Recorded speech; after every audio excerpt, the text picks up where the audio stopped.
It says we're live across the It said interwebs. reconnect. Yeah, Yo, this I'm is gonna live. jump off and jump back. it is. It is live. It's always live. The raw is done live, and then we go back and we edit, get it. So I could go on Instagram and invite people to watch. Absolutely. Okay, Why is this Absolutely. doing this? Let's see. I'm gonna jump off and jump back in and Yeah. saying reconnect. Run it. It don't hurt nothing. Yeah. You gonna hit the shit, intro real quick? there I am looking at my phone being rude. Mine's being weird too. Is it? Yeah, Kick, they're watching. yeah, kick me out, crack, so I can jump back in. All right. Okay. I've never been asked to get kicked out. Let's see. He's been booted. Jimmy. It removed him. That's hilarious. It removed him, no problem, and you, it says no. Yeah, it won't even let me jump out, bro. Exit out the program.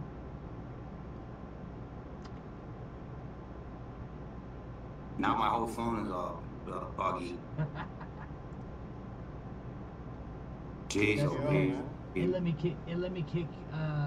So I pressed the button for kicking the stat out, and then it jumps you, and then it won't even let me dump him. Gotta love it.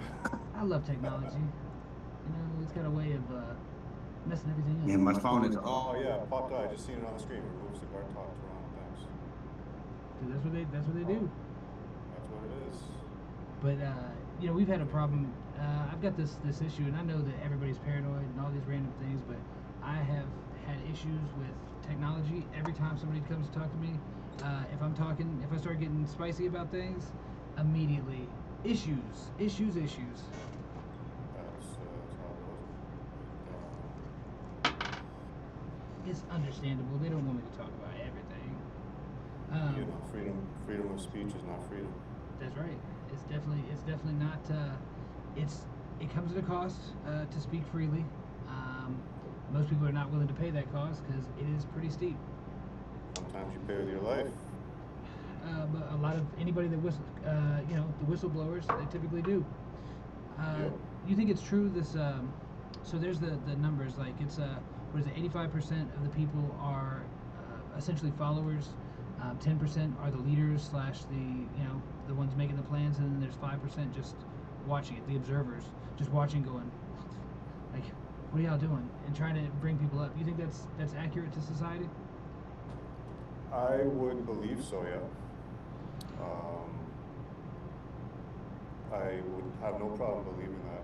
There's not a lot of, and it's not a knock on people. It's just, it's like that in any animal civilization. You have the workers, you have you know what I mean. You got the queen, you got the king. But it's just the way it is. There's always a hierarchy in every society. And Think about it though. If everybody was a born leader, you would have a lot more clashing. Oh yeah, well I mean, what is it? The too many chiefs, not enough Indians, too many Enough cooks. Indians, yeah. I don't know if you're familiar with Yeah, the too many that's cooks. how it is.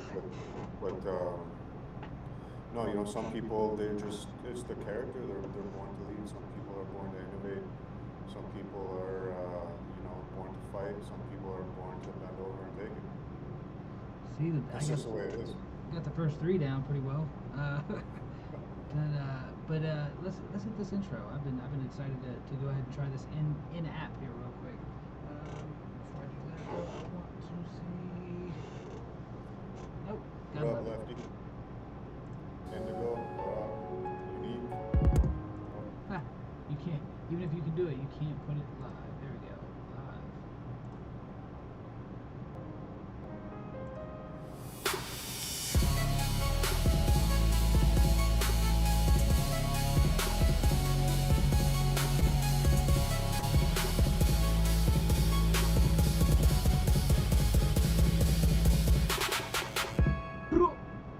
Yeah, we're shooting the shits.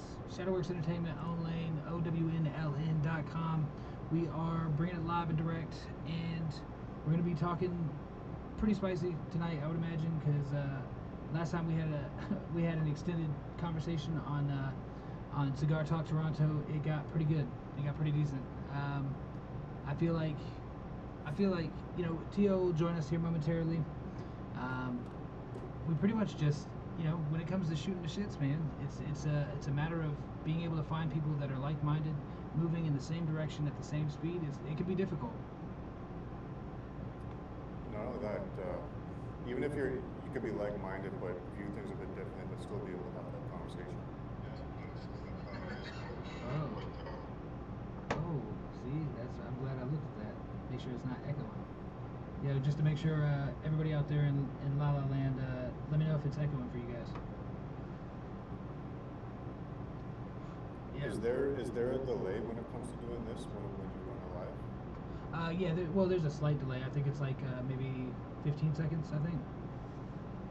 Like it gives about 15 seconds back. Because I'm watching on the IG live right now because I was curious about it. I've never done a live feed, so I'm curious. It's something I need to learn about. It's the live. I mean, I really, you know, I go through OBS and I run it through there. It was something that I just, you know, I like having the interactions where I'm having to be spontaneous because like something happens every time, no matter what. It's guaranteed. This is the shit show. Welcome to the shit show. It is always, there's guaranteed to be one technical difficulty per show, guaranteed, just for the people. Yeah. But I just seen Ron and Rich tuned in, Lefty Pacino. They both got albums coming out in June. Shout out to them. Yeah, for real. Indigo Phoenix is on. Shout out Indigo Phoenix, Unique. Yeah, man. We got a nice J Wolf Cigars. Shout out J Wolf Cigars. Let's talk some shit. Yeah, that's what we do. So, what are you smoking tonight? What's the jam? I'm smoking. What is this? This is a Victor Sinclair. I've never tried this before. Triple Corojo. It's not bad so far, and I got a couple of Crown Royal. What's your shout out Croatian Mafia Cigars? Even though I'm not smoking your cigar right now, I'm all up. Shout out Croatian Mafia Cigars. Still rocking that merch. So when it comes to the your favorite type of cigars, like what's your go-to? My go-to would probably be Mafias, Kiki Momos, Escobars, anything AJ Fernandez. Sometimes it comes down to what's available. Right. Do y'all have any problem getting cigars up there, or specific types? Certain types, yeah, because there's not a lot of. So the thing is, when you come up to Canada, there's the tax, which we talked about before, right? The 300% tax. There's the plain packaging, which every cigar has to be rebanded to have a. They gotta have like a green band put around this band right here, so everything looks the same and uniform, and that creates extra costs. Yeah, it's just a shit show. So there's a lot of regulations. Bullshit is what it is. Actually, since we're on that topic, let me ask you about this. Yeah. So over in the UK, they just passed a generational smoking ban. Meaning, if you're born in, let's just say 2011 and beyond, you can't smoke no tobacco, no nothing for life, right? So now they're talking about doing that in Canada. That's crazy talk. That is crazy talk. Saying that oh no, we were grandfathered into this. We can do it. We have the freedoms. But if you want to do it, you can't do it. You can do all types of stuff that ruins your body or affects your body for life. You can go ahead and go on hormone replacement when you're 8 years old. But you can't smoke a cigar when you're they put it to 21 in the States, but you can't do other things. You can't sit there and be a race car driver because they were grandfathered into it. That don't make no sense, honestly. Like, isn't that fucked up? You gotta be 21 to smoke in the States, 21 to drink, but you could be 18 and do full-blown porn and shit, and that's okay. Of course, Like, just think about that for a second. You can go to war, you can go kill people, but you can't smoke a naturally grown leaf. That's fucked up. Well, I mean, if they would make it more natural, I think that would be another thing. Like if they would go ahead and make it more natural, I'd be I'd be more supportive of it anyway, because like all the additives is actually the negative part. Like if we could get pure tobacco and actually have that, I think that would be everybody. These are pure tobacco. This is pure tobacco. Yeah. There's No additives. There's no additives with it. It's all natural, and that's the whole thing where it gets misconstrued with cigarettes, because you get cigarettes and there's so much chemicals and additives to it. And the thing is with cigars, in most cases, it's premium aged tobacco. It's all natural. There's no chemicals, no additives. It's just raw tobacco, and you don't even inhale the shit. That's oh well, it's mouth cancer. That's the problem. They're really focused on it. They're really worried. Yeah. It's you know what it is. They always talk about misinformation and shit like that, but they're the kings of misinformation. Oh yeah, I mean that's how propaganda works. It's good for the geese and not the person eating goose every for the holidays. I mean Right. it's really, I mean that's what do as you're told, not as we do. They're allowed to have an island that they're allowed to go to. All that good stuff. They do. Great They babies, do. And there's no, I don't know, how did that go over there? Speaking of, like, how did the the politics of the island there end up going over there? Like, are y'all as pissed as we are, or do you just You're go, talking yeah, about it's America, it's a shit show? You talking about the Epstein Island? Yeah. You know what? I don't really. So Canada is kind of like a 50-50. Half lost cause, half people are aware, but they're complacent still. I actually don't engage in too much conversations about the shit over here. Because you know what it is? I think people are just not capable of having the conversations. Number one. I think you're definitely right. They're not open to the facts that this is the fucking harsh reality that we live in. Because once you go down that rabbit hole, man, you don't look at life the same fucking way. No. And there's a lot of people that are well aware, but they're just they want to just live their life and stay as far away from it as possible, which is understandable. But again, if it's in the media, it's a hot topic, but then they always find something to distract you from the hot topic, and they create the next hot topic, so it doesn't even get discussed anymore. That's the goal. I mean, I say that Immortal Technique said it, where he said the fourth branch of the government is the media, because it's their propaganda machine. They have here in the States, they have I don't remember the exact quote it was, but there was an actual budget for affecting the entertainment industry. It was like, and it was crazy. It was like $8 billion a year goes into the propaganda machine every single year, and so that alone is enough to to change everything. I mean, they got movies. The main investor in what was the movie? Transformers. The first Transformers movies was the government. Now I don't know what message they were getting out there. Like, I have no idea, because it didn't seem like there was much propaganda. But they were the main investor in it. Like, why? Why do y'all?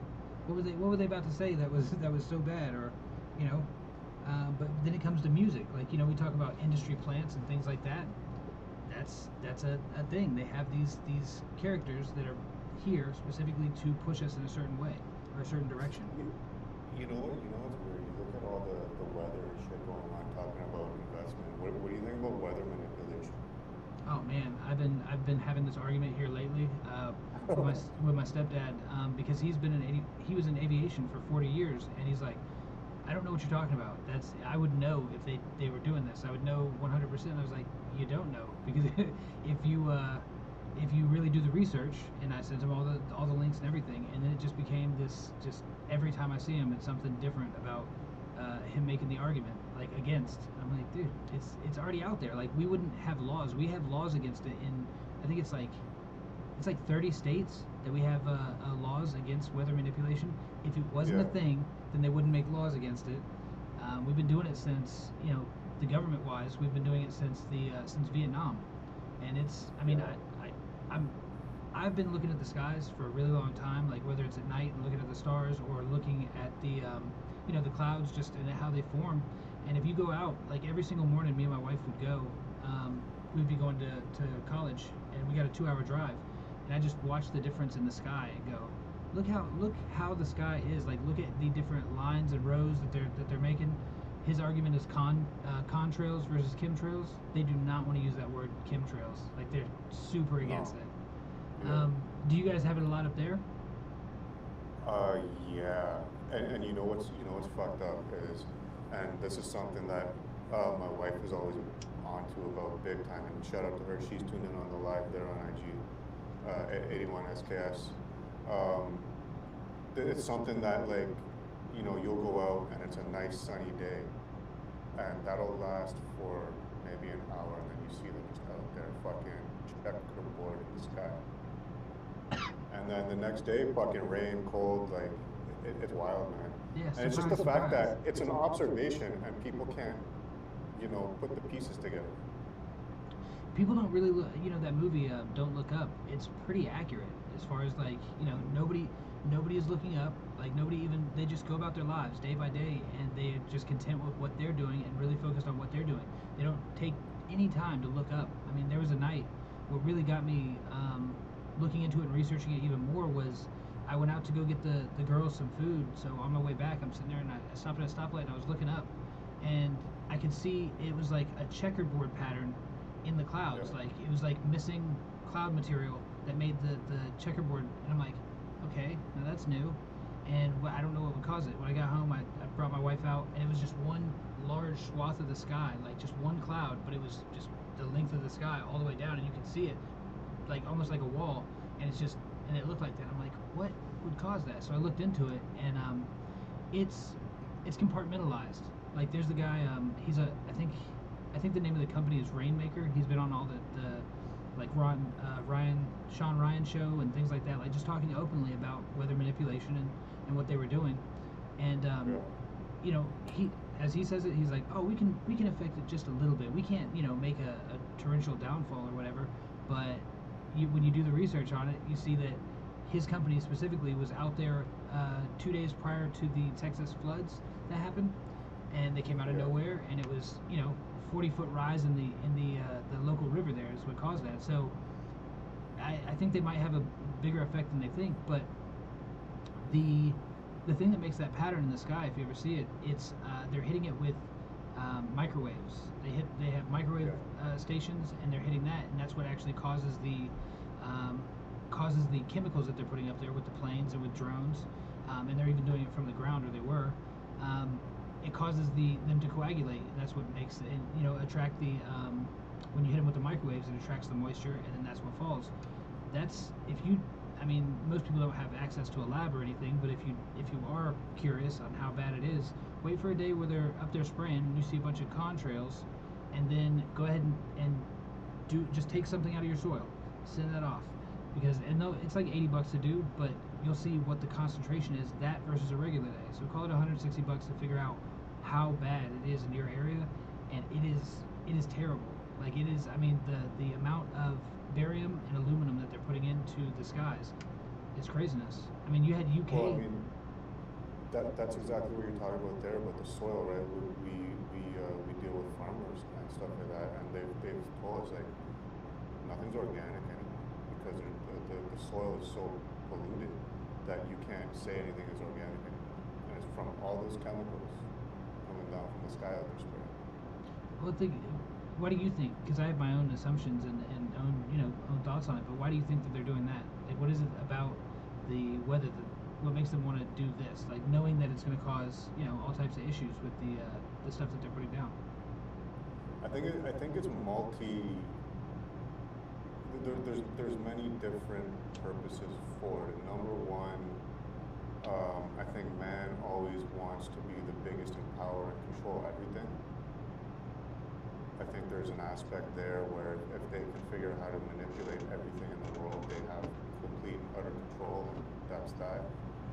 Number two, I think it's there is, again, we're on this direction of food credits, you know what I mean, a society where we just exist, we get told what we can eat, when we can eat it, how much of it, and everything is manufactured. They're trying to get rid of the farming. There's so many aspects to it. Yeah, in all those aspects, like what it all leads to is the same thing that Bill Gates had said openly, at his TED talk, and also what they say. Depopulation. Yeah, depopulation, 100%. Make them, don't kill them all. Make them super, super sick.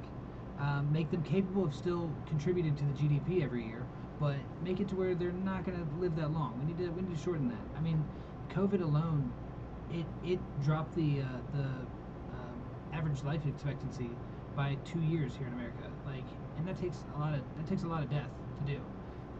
Yeah.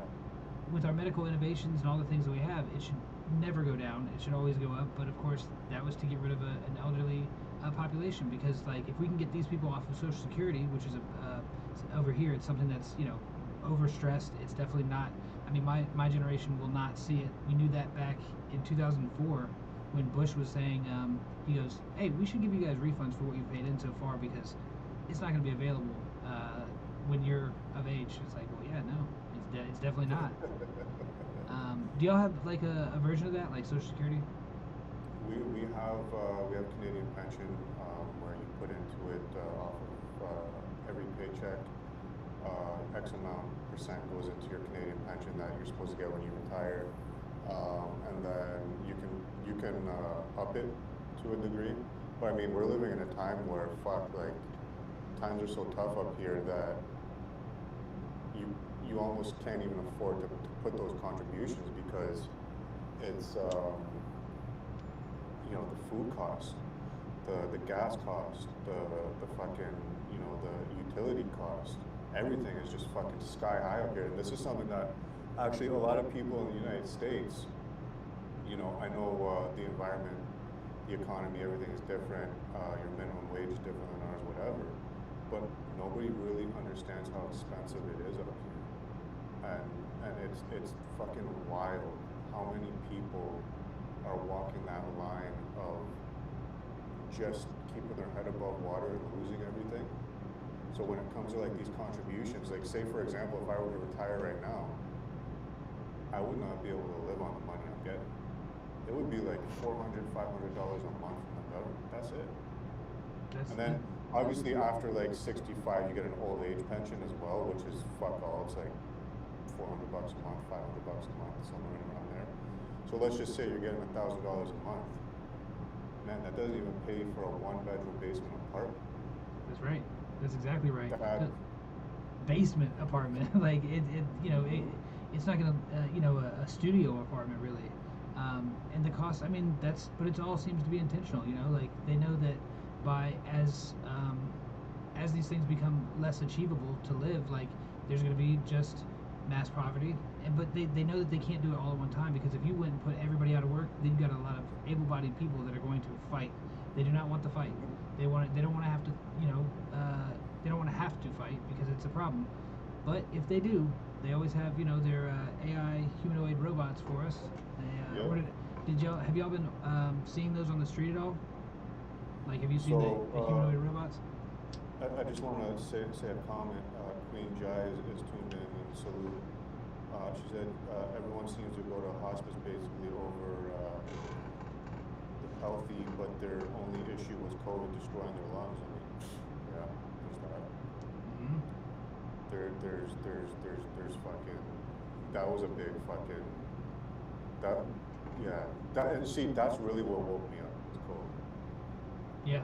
I think COVID put a lot of people to sleep or woke them. And the funny thing is, going back to COVID, I remember we went through the SARS shit up here. Yeah. And when COVID came, I was like, well, fuck, like they made a big deal about SARS. Like, what am I going to worry about this shit for, right? So when COVID happened, everything was shutting down. I was fortunate enough that I had some job in grocery stores, weed stores. They were deemed essential, so they were allowed to stay open. Go figure, weed, right? Right. It's essential, man. It's medicine. It's medicine, guys. Exactly. And so I'm out here working, and I never wore a mask. I was like, fuck that shit. I don't give a shit.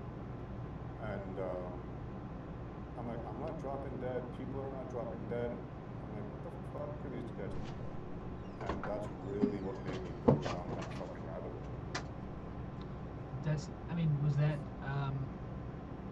see, I had such a different experience. 2020 was an amazing year for me, as far as like the ability to be. So my kids can't go to school. That was fine because like they were here with me, and I was just doing the school lessons every day. Like we got up, at a reasonable time, 8:30, 9 o'clock. Everybody, they got logged in. They got a break. When they got a break, we'd eat breakfast. Whenever they got done with their schoolwork, it was like, all right, cool, we're gonna go out. So we'd go and we'd just walk because you can't go any public places. But shit, we got lots of area to just enjoy around here. So we just started walking, and I taught the girls the lay of the land here locally and how to get to their grandma's house. If something crazy were to happen, how could we get from here to grandma's house? It's like a mile and a half. And it's like, that's a good walk for a day. Like, It is. but they don't. But And they don't know. Oh, go ahead. they shut down the healthiest people, and it's funny because my wife was a bit sketchy at first, and I kept telling her, like, listen, don't worry about it, whatever. Everybody, when you first hear about it, you're like, okay, prepare, whatever, right? So as the time went on, she's like, fuck this, I'm not wearing a mask either.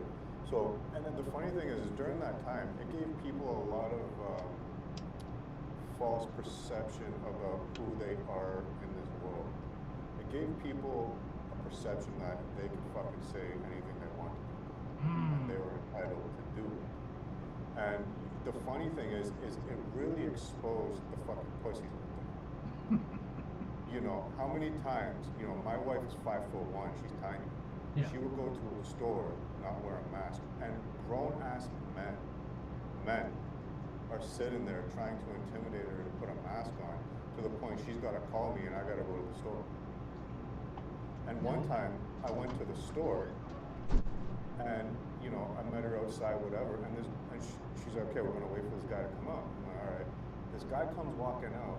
He could barely walk. He's got a cane. He's like 400 fucking pounds. I'm like, if I were to hit that guy, he'd probably have a heart attack and die. But these are the people that felt entitled to say something to somebody. That's because they're. I mean, they got used to online, and they're a big badass online, like everybody is. Those keyboard muscles. Like it's just funny to see that a lot of people just need to be punched in the mouth one time or two, and they'll remember. Oh yeah, you probably shouldn't just be talking shit and be rude to everybody that you meet over whatever the reason. Like we knew in Florida really quickly. Like that was the difference between us too. Is that like Florida, out of the United States, like we were the first ones to say we don't give a shit. We're not participating. Like we're just not going to do that. So here it was a political statement to wear a mask. It's like, all right, if you were wearing a mask, then you were definitely a Democrat. And I was like, and here, because I live in the upper part of Florida, it's super red over here. Like it's very red. So like seeing like people at first, because I am a germaphobe. I do not want to get sick off of somebody else's stuff. I know other people is nasty as fuck, so I typically will be like, yeah, no, you can stay 6 feet back anyway. Like I like that rule. Get the fuck back. But as far as that, I mean, I knew the science behind it was bunk. I mean, if you can sit there and say that a virus, which is much smaller than a water droplet or than smoke itself, they're smaller than that, and it gets through. Obvious, and that's all the proof that anybody should have needed that it doesn't work. Now they're doing studies about how wearing masks for kids like my kids, it created it created a social aspect where people feel more comfortable behind a mask. They don't feel like you can't see me, you can't judge me type shit like Big Daddy, the kid with the sunglasses. They're like, you can't see me if I'm wearing this mask. And then like the other part is that we use the mouth to, especially at that age, to like they watch how it's said. It's not just like the sound of it, it's the actual, they're watching how it's that's how you do your mouth. So like, and that's not something that's ever vocalized, but they found that the learning it slowed down their ability to learn speech. So some of them, it took an extra year or two to learn speech, or they have a speech impediment now. But that's the type of shit that it's like, okay, our government, if they really cared, they should have, they should have put the right information out, like just fear mongering. Part of the agenda too, where we're covering up that portion of the face. Now you're not, getting the interaction properly. You're not getting emotions. Sometimes you're not getting the context of how somebody is saying something. You're losing that human interaction because when you talk about, the science behind wearing a fucking mask, like, I'll give you my perception, right? I work on construction sites, they're cutting MDF and all these fucking, fine particles are going into the air. If they care so much about people's health, you would be mandated to wear respiratory protection constant on a job site, right? Yep. So now they come out with this shit, and you just gotta put this little fucking piece of fucking whatever it is over your mouth. That the sides are open, everything still goes in. So it definitely wasn't about the health. Do you think there was more about trying to hide the human interaction? A good possibility. I mean, really, that right there. I mean, that shows your smile. Like that might have been the one thing that made more. That's it right there. People's smiles. Yep. You literally took that away from people, so it's a droll and down place, and everybody. I mean, if you remember, I mean, the polarization in 2016 was bad, and then it pulled all the way up to 2020, where it like came to a head where people got tired of listening to the bullshit, and they're like, nah, we're gonna do something, and that's when also you have the civil unrest from the George Floyd protests and everything that was going on there. So like that, but plus speaking of they had the BLM movements that was there, but they had these planned, they had FBI agents that were planted there. They had bricks that were literally shipped to the sites of the protests. That just doesn't happen randomly. There's not just some dude back there going, hey, you know what? I'm kind of well off. Let me put this there ahead of time just in case they need it. The bricks being there without a construction site for blocks is like, what? Come on now. Yeah, that's a little like, could you be any more obvious? The January 6th stuff, like it was the same way there. They found that the one of the major actors there was an FBI agent. Like there's a video of him, a known FBI agent, going, all right, let's go in. Like he's telling him to do it. He's what is it, agent provocateur? Like that's, to me, the fact that we know that this is the case. We know that now, like it's just getting worse. Like that evidently opened the door to being able to do whatever the fuck they wanted. They know what they can get away with, I guess, because I mean now you have it to where we put that 1.4, 1.6 billion dollar budget, a slush fund for victims of January 6th, but who does that apply to exactly? It applies to him. Like he's like, I'm a victim. Yeah. Oh, I'm probably the best victim if I was. Like he bothers the shit out of me in the sense that he's allowed to do anything that he wants without any accountability, and that's every politician at this point can say whatever they want. Yeah. I really think he did change politics forever with just one line, like, so what are your opinions on the current education system and so on, and what do you think about what's going on in the Middle East? She's a pig. What? We didn't ask about that. But being able to, like, he doesn't act like any president before him. Never. Like, we never had that. Even in Reagan, where he was an actor, from back then, still not acting like this. Like, he had a level of, I don't know, presidential fucking attitude. Now, presidential means something completely different. So, I feel like this is just, it's all just, it's one big game to the people that are actually playing it, and they're playing it with people's lives. I don't necessarily think it's any one government. I mean, it seems like it would be. It's all government. Yes. It's all government. Like there's a like a multinational or international, like the kind of like the World Economic Forum. Like essentially that's what it is, or the G16. I can't fucking stand this motherfucker. Yeah, dude. If you look at because I've looked into patents for some of the things that they have patents for, because I was just curious, like one day, and I just went down the rabbit hole and was looking for the patents, and it's all bad. Like there's not a single thing that's like for humanity. Like I can see where it could be argued for, but it's obvious that they're not going to use it that way. The first thing that every scientist does when he invents something is he asks two questions. First one, can I fuck it? Then he asks then he's like, all right, well, can I kill somebody with it?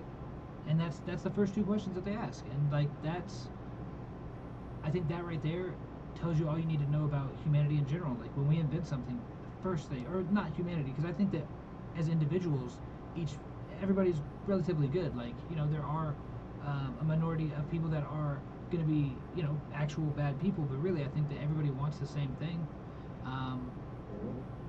But I don't know. It's just because my wife does not think about this shit at all. Zero. She's like, what can I do about it? She doesn't care. You know, I understand that mindset too, because at the end of the day, what can we fucking do about it unless you get whole civilizations on the same track, which unfortunately that's not possible because they've done such a good job at division. Again, you know, what can you do about it? And the best thing is knowledge and spreading the knowledge, but you got to be receptive of the knowledge. Some people just don't want to hear it, and then it's complacent. You know, some people just want to wake up, live their lives, go home, and not have to worry about shit. Yeah, I mean it's a beautiful life.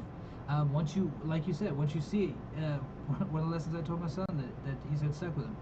Some things you can't unsee. Like once you see something, you're stuck with it. Like once you've learned something and you've become, you know, aware, it sucks. Yeah, it's gonna be forever. You're always gonna be aware of this thing. Like if nobody ever told me how hot dogs were made, I'd probably eat hot dogs. I know how they're made. I still eat them. I do too. I do too. I can't help it. I mean, sometimes you know you're downtown and you got the street vendors and like you know. Literally that's the exact time. Yeah.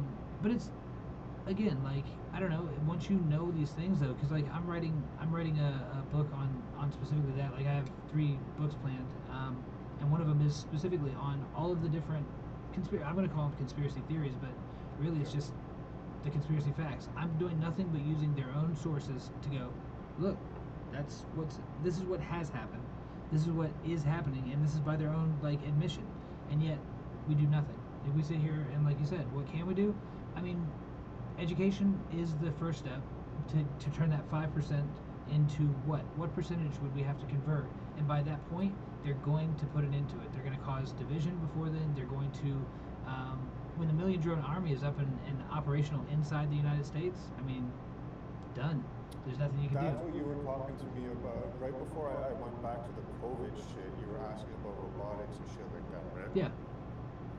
And if we start to see it up here, so I'm gonna tell you something. I think did I send you the video of this when it came across my way? So we're doing this job site at a university. It's a residence building, and the government is testing robot spray machines. So essentially, it's this robot that takes 2 people to control.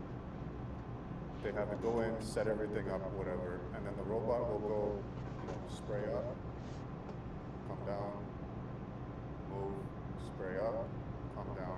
But the whole thing is, you know, in context, right? It can't do ceilings, can't do more than one color, it can't cut the lines, it can't do trims, it can't prep, so it's still 80% human.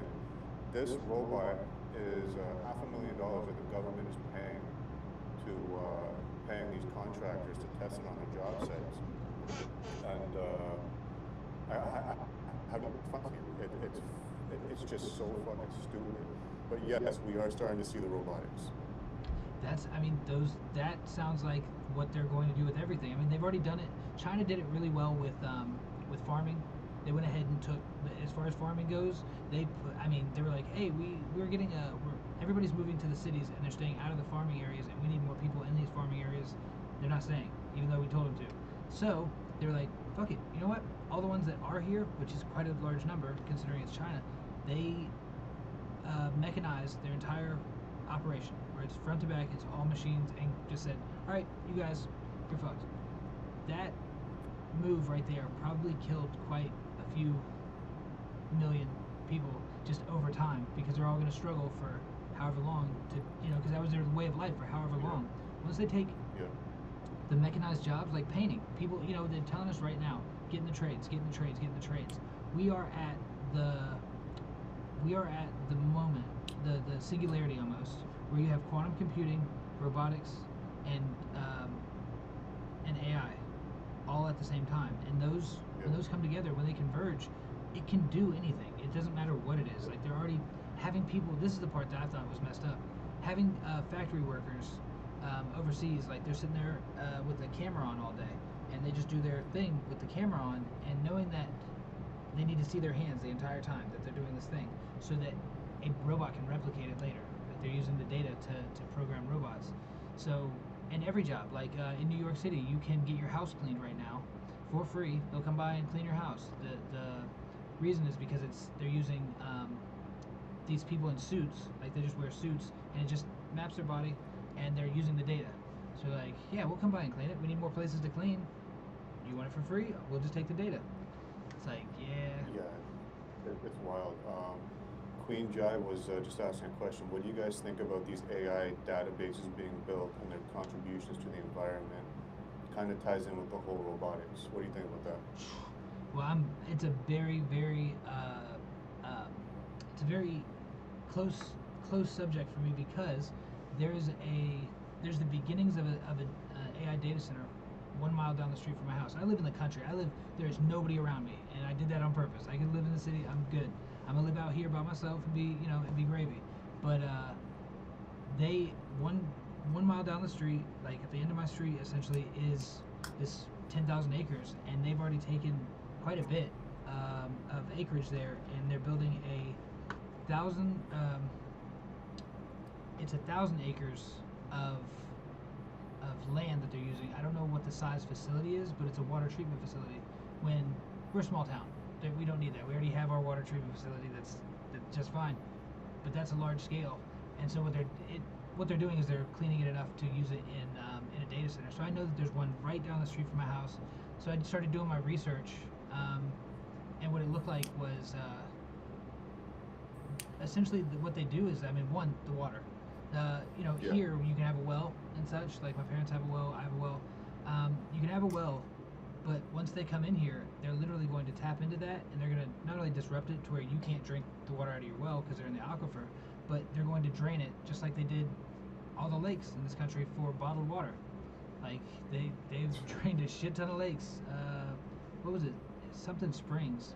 I can't remember what the name of the water was here in Florida, but they just came in. You used to see it all the time in Walmart, and then it was gone because the lake is gone. They sucked it up until there was nothing left.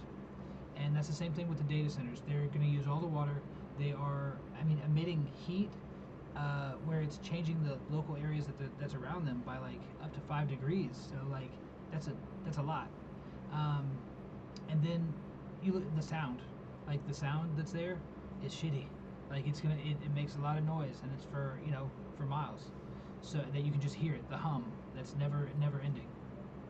So yeah, no, I'm very pissed off about it. They're going to use all of our resources. We have 155 data centers here in Florida, and we're in a drought. They're telling people in everywhere around the state that you don't take a shower during during these times. Make sure you only water your grass this amount. Like they're giving us restrictions. Don't only wash your car once a month or some shit.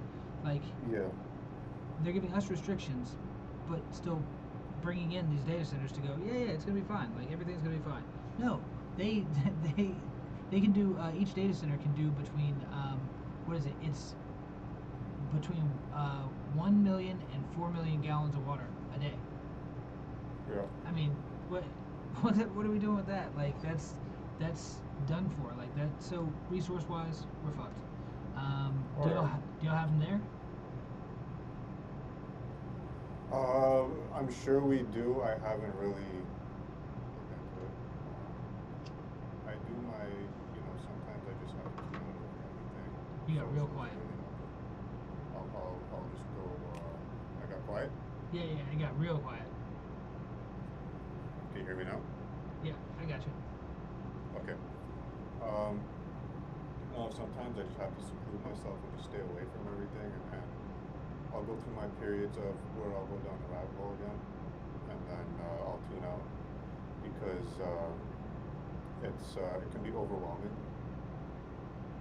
Data centers I haven't looked too much into, so I can't really comment on that one. But I'm sure they're here. Yeah. United States and Canada is not too much separation.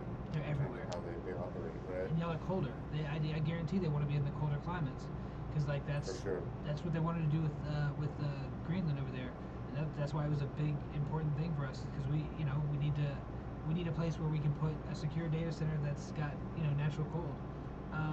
Speaking of cold places and such, What's your opinion of Antarctica? What do you got there? So my opinion in total is, I could tell you global warming. I don't believe it's a thing. Why? What makes you think it? It still gets cold as fuck here. And everything that I've seen over my life, there's always been, like, if you go to where my parents live in Newfoundland, there's always been pieces of icebergs breaking off, floating down the ocean, going past. Like, that's always been a thing. Um, I have heard about, over so many X amount of years, the climate shifts, right? So where you do get freezing, it starts to, alternate. Yeah. That I've heard about. I would be more into believing that over the global warming. Um, I think that's what it is, though. Like, I think that's literally what it is. Like, I think that the change in climate is literally just the process of the Earth. It's going to go through cycles. Like, you can look Yeah. at the almanacs for recorded history, and see that it goes through these types of shifts. So, like, it's going to be swinging one way or the other. Now, we do have, if we're talking about that, then the polar shift, the magnetic north switching, that does happen every so often. I don't remember what the years is. It's like tens of thousands like of years. thousands of years, yeah. Yeah. But like once it switches, it causes some issues in the climate. Like it's what drives a bunch of different things. So my real problem is that we're in that time period now. Like we're in the time where it does switch, and it is we don't have history for the last time it switched. Like we weren't around like writing Yeah. shit down. So and if we were, that shit got erased. I will say this, and this might sound kind of fucked up, but if it's shifting, I'm more than happy with it shifting because finally we'll start to get the tropical weather, Yes. and you guys are gonna freeze. I'm Yes. okay with that. That's absolutely. I want the nice weather for once, right? Like I want to be able to go to where my parents live and that be a fucking tropical beach now, as opposed to just rocks and cold ocean. That So I'm although okay with. although I'll be moving your way if that's the case because I don't do the cold. So like I will say that everybody like our biggest concern it looks like that's China, that's Russia, and the United States and Canada are all focused on the North Pole. Actually, they want to get as much of that land as possible and get it locked down because it's going to be they say the shipping lane. So China is sitting there doing super business with Russia just to be able to have access to it. Yeah. So that tells me a lot that there's a plan. There's knowledge. There's 100 year teams at AT&T. Like they were people that are planning the business 100 years in the future. So like if you don't think that's that way for governments, I mean they obviously are looking forward and going okay. This is what we have to do to be in place and position for that thing that's going to happen later on. That Yeah. if you've looked at the 2027 U.S. naval maps for 2027, it's spooky. Have you seen that? No, I haven't. It's the entire United States. All of Florida's gone. The entire middle of the United States is water. Like everywhere that's not a mountain or higher than Florida is underwater. And I'm like, all right, did I miss this memo or some shit? Like, why is the naval map completely different and crazy? Like that doesn't make much sense to me. But I don't know. And you said that for 2027? Yeah, 2027 naval map. And I'm like, okay, like are That's a people big aware of some change. shit? Huh? That's a big change in less than a year. Yeah, that's what I'm saying. That's a huge change. But maybe it was something that got out that was I don't know. I can't come up with a reason why it would be the official map. But if y'all are out there, look it up. It's Do you think a lot of it is speculation and assumption, or do you think a lot of it is just to scare people? I think that there's both. I think that there's a lot of speculation into things that will happen, and then something else happens. I mean, that's what we try and do as humans is go, all right, we try and plan. Like, what is it? Life is what happens while you're planning something else. Like, we plan for a lot of things, but it doesn't always go that way. So like, but there's a level of like just look 100 years, 200 years, like look as far as recorded history, and your almanacs will tell you quite a bit about what the weather and everything else is supposed to do. But we don't really have seasons anymore. Here, like, it can be cold. It was cold until like last month, and that's not normal for Florida at all. But they're messing. It brings us back to the original point: weather manipulation. And we were cold till recently, and I think that's because everything is shifting. So now we're getting winter. We're still getting the same amount of winter, but we're getting it later in the year, right? So it is moving. That's just a basic observation. Yep. And people can do that. They can observe that fact just by being aware of it. But they don't. But we don't live on that kind of timeline. We live on an almost. Hey, can I tell the story real quick? Yeah, do. Because my guy Eugenio just tuned in, and I got to tell the story. Eugenio, I'm going to tell your story now. So he sent me a message. I found this fucking hilarious. So I got to create a disclaimer for the podcast because he was going through a divorce, and his ex went and fucking tried to use his content on Cigar Talk Toronto against him in court. What? Crazy ass bitches, man. I mean, it's entertainment purposes only, You know, exactly. She tried to say that his words on the show prevented her from getting a job, and defamation of character and all that. And fucking yeah, man. I feel for him, but Eugenio, man, I'm so happy you're finally through it all, man. Have a drink, have a cigar, and steer clear of that crazy one. I mean, it's hard to do. Some crazy ones slip through the cracks of the security and shit. Like they seem normal. They seem normal. But it's like that's. I know a lot of people like Tio would be a great person to have a lot to say on the subject, really, because like that's I haven't been divorced. It's just I haven't been divorced. So I don't know that life exactly. I mean, I've had long relationships and breakups, and it's just not the same because it seems that well, they don't get half my shit, and we don't have to go to court for it. It's just like, let's fucking split. So, hey, do you have common law down there where we do. Even if you're not married, if you live together for X amount of time, you're still considered common law? So when you split, there is still a requirement to share. That's so. Yes and no. Like, so every state gets to decide if they do or don't. We just this year actually started that here in Florida. Like, it hadn't ever been a thing, and now it's a thing. So I told my wife, you're gonna have to get out.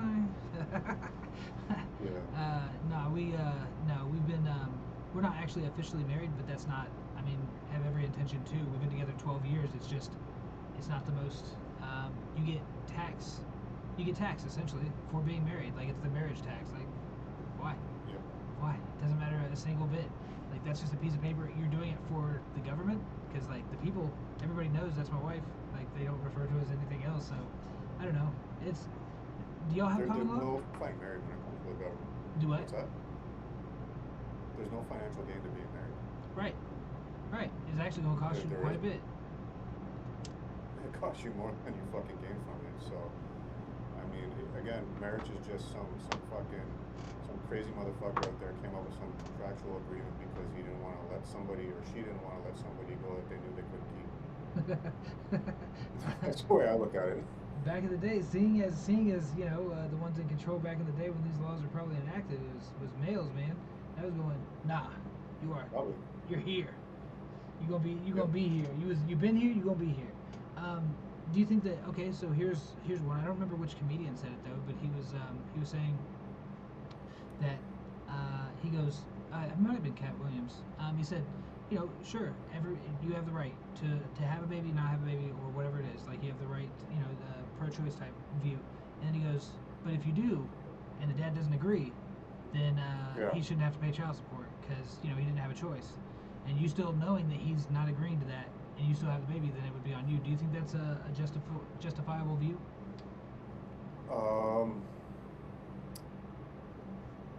I think. Okay, so here's my perspective of that. I think it's. Sorry, I'm trying to get the camera just because I'm watching the IG live, and all you can see is like my knee. Looks like my knee's talking to everybody. So you get together, you hook up. she becomes pregnant. A conversation happens about whether you can keep it or not keep it.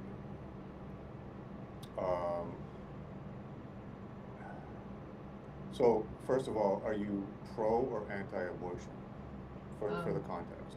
I'm not, me personally, I'm not either. I don't have an opinion because it's not my place to say. I can say that I was 16 when I had my son, and my whole thing was I didn't want kids. I never wanted kids. I was like, fuck that. And before I even get out of high school, I got, I had my son, and I would have said, get rid of that motherfucker, like quickly. I did say, very adamantly, no. And knowing what I know now, and seeing the very first time I saw him, it was like just whole heart, like, oh fuck, all right, that's me, and I got you.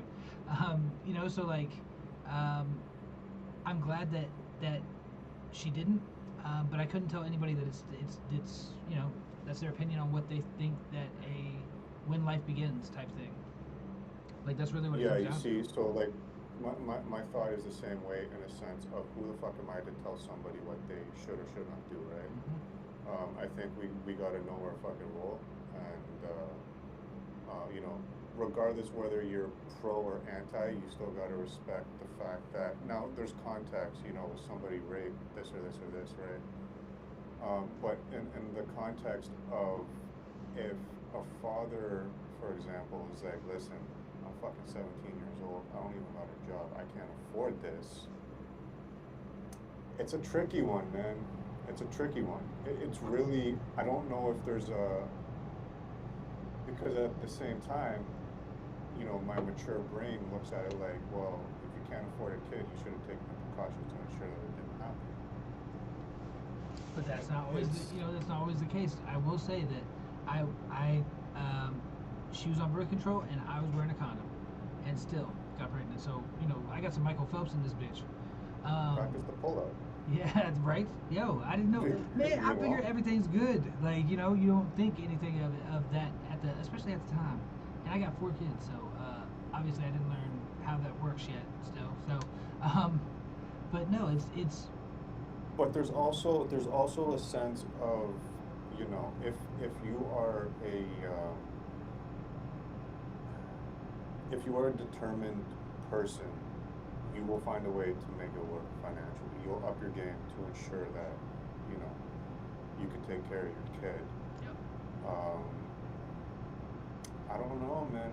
I want to say like, hey, it happened. It's your responsibility. You got to man up.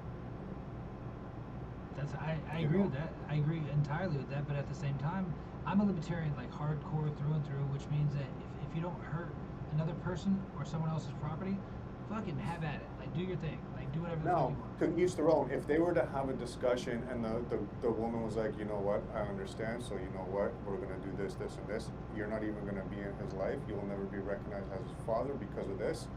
Cool. Good on you. Go for it, right? Because he chose to say, I'm not gonna fucking step up and take care of my kids, so peace out. In terms of funding and child support, I mean, who am I to say, right? I've been through this scenario where I had a kid with somebody and we split when he was 8 months old, and I was always there for him in his life, and I met my wife when he was a year old, so she's essentially raised him with me, right? Yes, me too. So, same, exact. So we've been through the battle of 50-50, and then the other one having custody. Now we got full custody. And there is a level of greed where, a lot of times people use the system against you. Mm-hmm. So it's not so much of, I believe in keeping the system out of it. Come up with your agreement, this is what I'm going to give you, this is whatever the case is, we agree, boom, boom, done. The problem is, people are never content with that agreement. They want to maximize their dollar, and unfortunately, in these scenarios, children are a money-making tool. You are 100% correct, and that's still, a lot of moms will weaponize, because most states, just being real, most states automatic, like when there's a split, the kid goes with the mom. Like that's just how it goes. It definitely is like that here, and so, they weaponize their kids. Like they weaponize because it's financial. It's also not just financial. It's going to end up being like emotional. Like they'll hold them hostage. Like they won't let you see them because well, you haven't paid, so I don't actually have to, because if you don't pay, like what kind of craziness? If the courts, if everything was equitable and you were both, the courts are only looking out for the best interest of the kid, then that would be fine. But it never works like that. The system itself is broken, and nobody cares. You know what they care about? They care about a turnaround rate. They care about getting it done. They get their money. They move on to the next case. I mean, everything is fucking business. And right. once you learn to look at everything as business, you view things differently. Absolutely. You learn to negotiate differently. You learn to view things differently and approach things differently. And unfortunately, I learned that going through the battles for my son. That I'm like, shit, this is my son, right? But they're like, no, this is just business. When you talk to the lawyers and shit. So unfortunately, you gotta look at it. Okay, what's in the best interest of the business, right?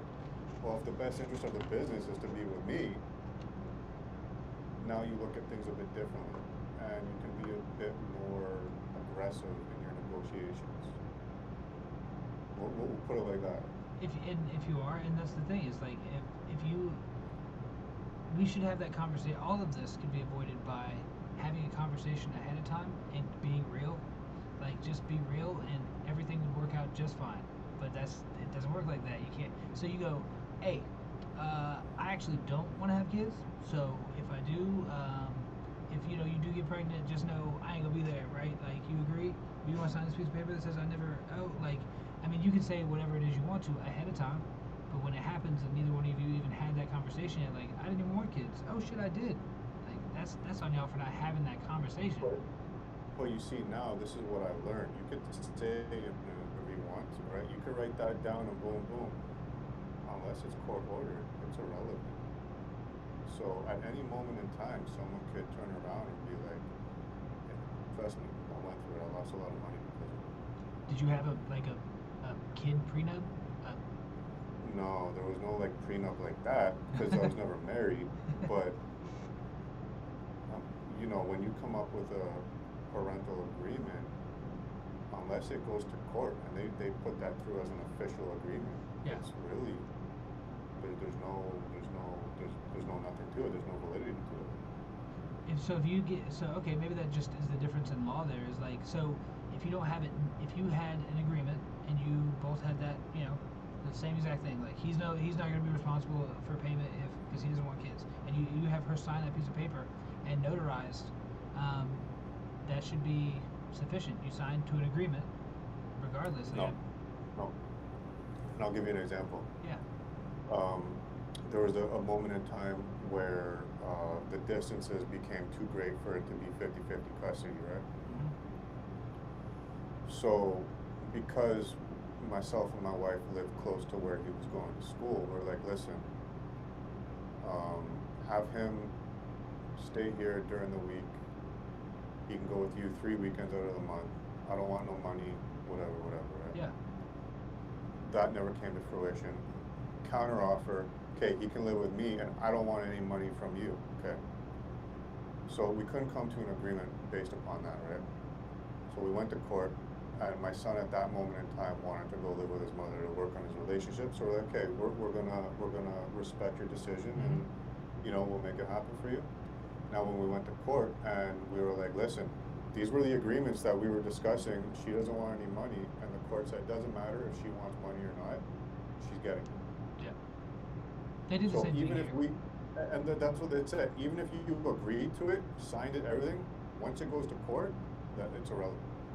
Yeah, they did it here the same way. Like, so once you're, I believe it's once you have a kid or whatever, and if you use any like type of food assistance or government assistance in any way, shape, or form, they're like, all right, so you have to be going after the baby dad for child support, and regardless if you agree or not or don't, they'll find them for you so they can go ahead and tax them. So my second baby mom, she did that exact thing where it was like, we were like, and I was perfectly fine with paying child support. It's just the way that she went about it was just messed up.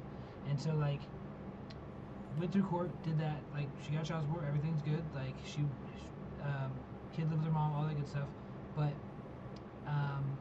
then come to the time where, and I did a lot of stuff to actually make sure that, that she was paid on time, all that good shit, like so on.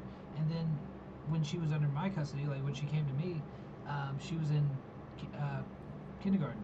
So she's in kindergarten, she's in my house, and I had to fight for her not to have to pay anything. Like, it took a lot of work and time and effort on my part to have her not pay for anything. Because if I got my daughter, I don't give a shit. Like, I don't even care. Like, you can do whatever. And and so that's exactly how it was for years and years and years.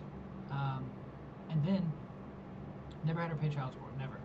Not a single dime. I fought again against it. And then then when my daughter's 16, my daughter wants to go to her mom's house. Her mom wants her to go there. I wouldn't have cared if they even remotely asked. They didn't ask at all. Like, they didn't say anything. They're just like, hey, she's gonna go over here this weekend, because she saw her. She went to her house every weekend or during the summers, whenever she's not in school. It's fine. And this weekend they just decided, they were like, yeah, no, we're not gonna she's not coming back. Bullshit. What are you talking about? Like, she's got to finish school, then she can do whatever the hell she wants. And then they're like, no, she's just not. She's like, get the fuck out of here. So I started driving over to their house, because she damn sure is. And then I got called by the cops going, hey, actually, you cannot.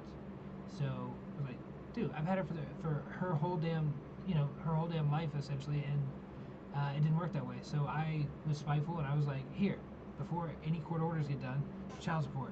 I turned the child support on, and it was they evidently retroacted it all the way back to the beginning, so it was like $34,000.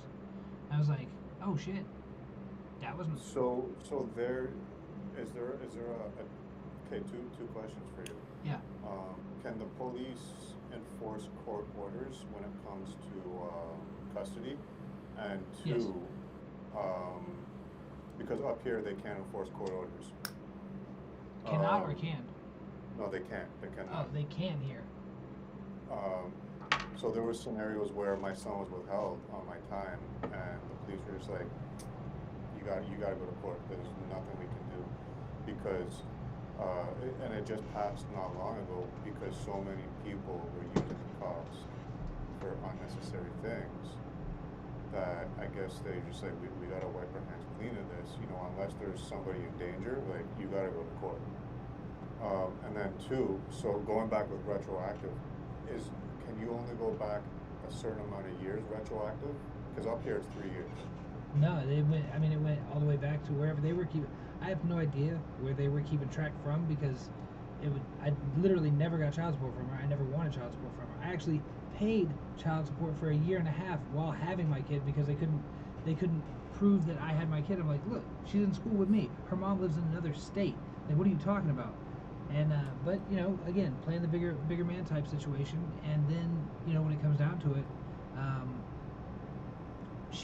so they go, okay, well, for 2 years, a year and a half till she turns 18, you got to pay child support. I do. And I'm like, okay, so take whatever it is you're gonna make me pay, and take it out of the $34,000 that she owes me. Then how about that? And they're like, yeah, no, that's a civil matter. You got to figure that out, but you do owe us. Yeah. It's like, dude, she doesn't even pay the fucking back child support that she's supposed to be paying. Like, she's supposed to pay $60 a month. She pays $10, $15 a month, and it's fine for them. But if I said that same thing, which I've tried, they go, nah, that's not an option. Why?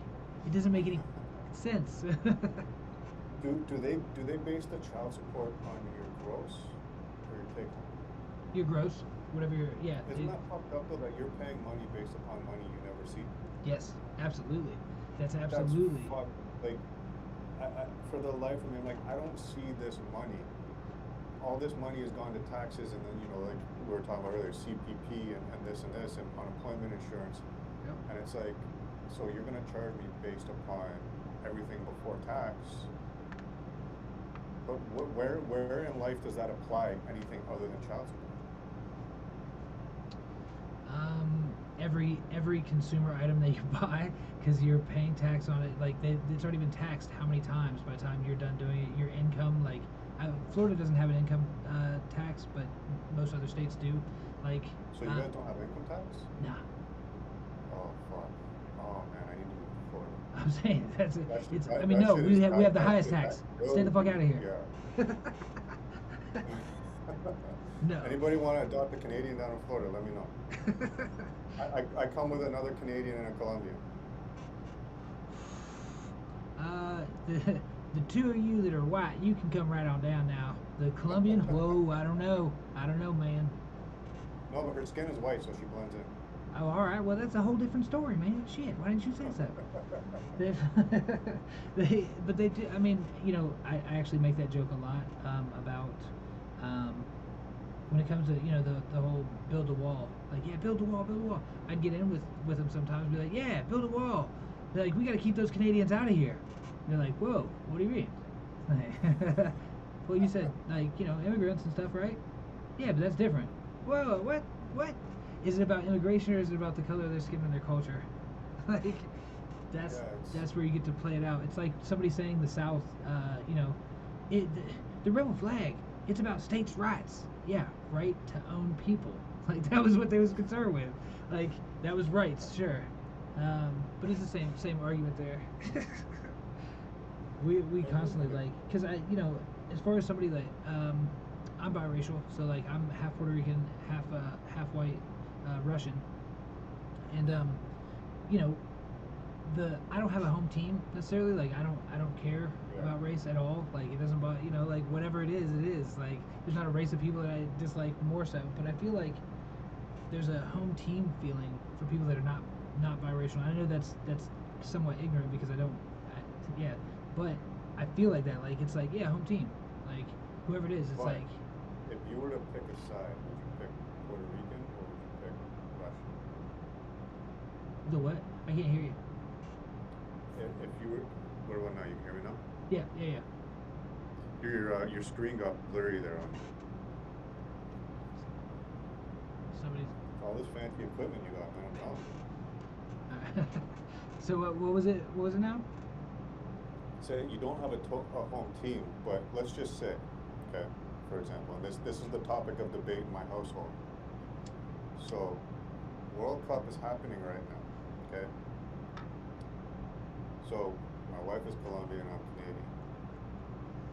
She's like, so who are you gonna go for? I'm like, clearly I'm going for Canada. I'm like, who are you going for? She's like, Colombia. I'm like, but you live in Canada. It's like, you kind of gotta go for the home team. Come on now.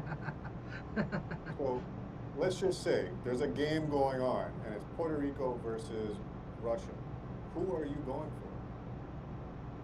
Only because Puerto Rico is part of America, I'm gonna say Puerto Rico. But if it was like, if it was like, I don't know, like let's just say Spain versus anybody, I don't care. Like the lineage is so far back. Like when you get to Tiana's, like I don't know. Like I don't have when it comes down to a racial thing, like I really don't. It just doesn't matter. Like it just doesn't matter to me at all. Like because people are like everybody has a different culture. Especially if you've traveled, that's the other thing. I feel like a lot of people that are culturally ignorant, they haven't traveled, so they don't really know any other culture but local to where they live, which it's culture shock. I don't know if you've even moving around like here in the States, like you move from I don't know, like let's say Orlando, which is a every ethnicity. It doesn't matter who. Like the world is in Orlando, and then you move to somewhere like where I'm at, the north side, where in Crestview, in the Panhandle, there's nobody around. It is nothing. Like there is white or black, and that's pretty much it. That's the only races that are here. And it's like okay, so that's just it's a lack of exposure to different cultures. We go to Texas, completely the same thing. That's what I think racism comes down to is lack of experience, exposure, where they don't understand that people are people and we're all connected on a human level, and they just go based upon what the fucking media pumps in your brain. Like I always say this, white people are racist. The Spanish are the fucking drug smugglers, the black people are the thugs and the gangsters, the browns are the fucking, the terrorists. Everybody's got a fucking label. Yep. And it's the government and the media that's giving everybody a label. And people that don't have the experience, they take it and run with it. Yes. I mean, it's just, but ignorance, we talk about it like, ignorance isn't just like, it's not just a derogatory term. It's a it's a mindset, or it's a lack of information, and that's all that ignorant means. And so the lack of information and the lack of experience there, it it drives racism. It drives racism. It drives the cultural differences, because if you have exposure to like this whole red versus blue, this whole political dichotomy that they have is it could easily be dispelled if we just actually knew anything about that other side. Because like honestly, the major differences, like the each 10%, like the extremes, like of left and right, like if we cut those off, like the squeaky wheel gets the grease type shit, they are the loudest. They're the ones that are publicized, and that's the thing that the other person hates. Like, and it's algorithmic. They did that shit on purpose. Like they show you the stuff that's gonna piss you off about that other group because they know what you are or are close to. So it's designed. Like this is all our division is designed. There's far more numbers on the in-between category than on the extreme category. And Yes.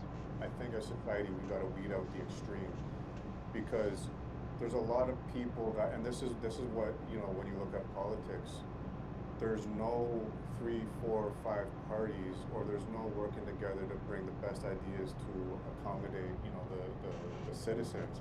It's either you're so far this way and you're down with us and fuck everybody else, or you're so far this way, and that's really brainwashed the human brain of thinking on that wavelength, and it's the wrong fucking concept.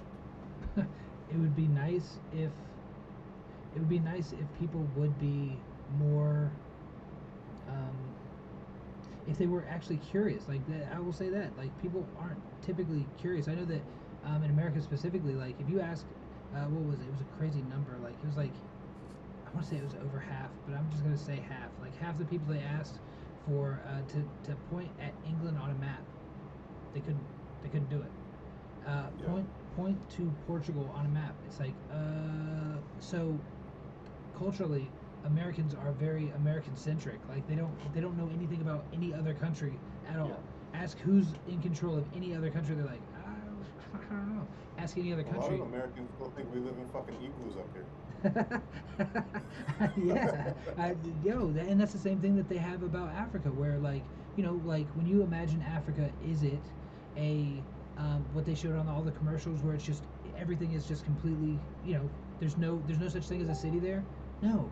Yeah. Like or have you seen like do you know that like there's huge cities like these great. Do they even know Africa is just a fucking continent? Like there's countries in Africa. No. A lot of people think Africa is a country.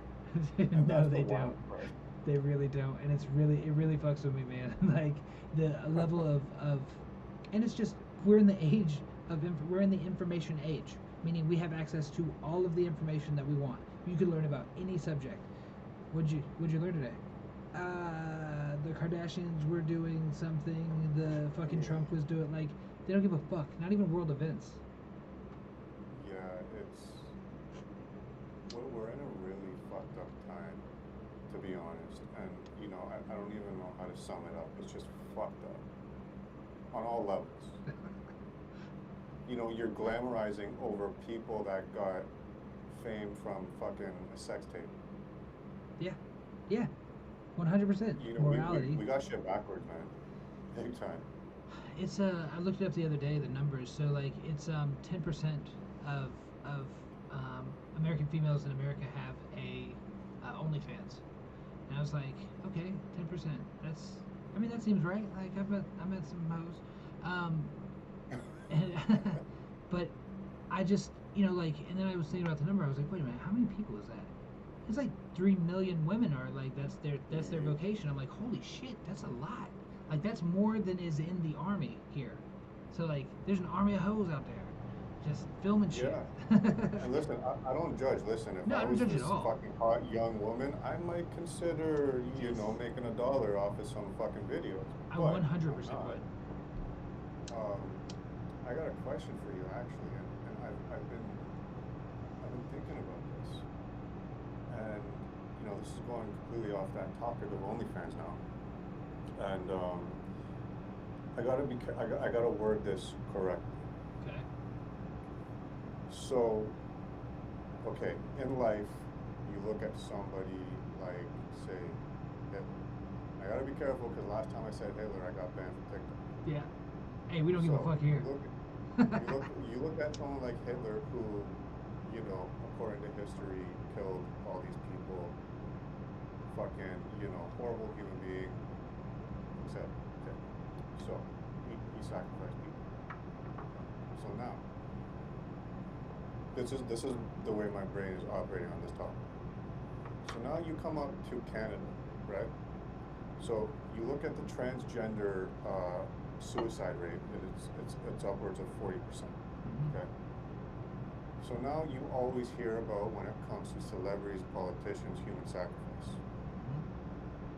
Now, when you have a government that promoting and endorsing transgender, knowing that the suicide rate is 40+%, do you see that as human sacrifice?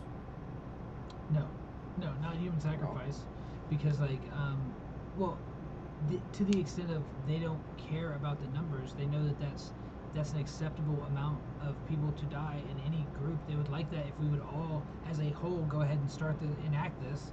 Like if you could get 40% of the people out, they'd be like, oh shit, yeah, that was very efficient. We should have done that sooner. But you know that the suicide rate within that population is high, and you're driving people to go to that lifestyle, knowing 40% are going to commit suicide. So it's not human sacrifice, but you're still driving people to kill themselves. Yes, and I think that they're doing that with black culture as well here in America. Like, Yeah. I think that there's an effort to go, you know, to promote the most negative parts of life and culture in America, and that's done through the music. Like, for how long was, while gangster rap was having its evolution and it was coming out like throughout the late 80s, early through the 90s, you know, what was country talking about? You know, like the good old boys, man. What are they talking about? They're talking about their damn bear, their fucking trailer, their dog. Like they weren't talking about anything that was like, you know, going to damage their culture. Whereas, you know, the music that was listened to created this level of, it is cool to be gangster. It is cool to be like that. And rock culture too, though. Like, you know, rock culture is all about, you know, lots of drugs, lots of drugs. Yep. Like, so. There's this thing, who was it? It was Marilyn Manson said that he actually, for one whole album, there was frequencies and resonance that you can use that will cause, like, it just is a natural reaction in your brain to have an aggressive feeling. And so, like, they let that frequency play the entire record. Like, so if you listen to that thing from the beginning to the end, like, you've been sitting there for an hour going, like, fuck, I want to fuck something up. Like, literally, it's just a biological fucking hack that they're hitting you with. Yeah. And I think that happens And there's a even lot. patents on certain frequencies. We were Yes, talking about this last time. 'Cause Yeah, we got into that last time. There's certain frequencies that are patented because you can actually use it against people. Yes, I did that deep dive a couple, probably, I don't know, I want to say like 5 months ago or so, like just going in and going, all right, what are the patents on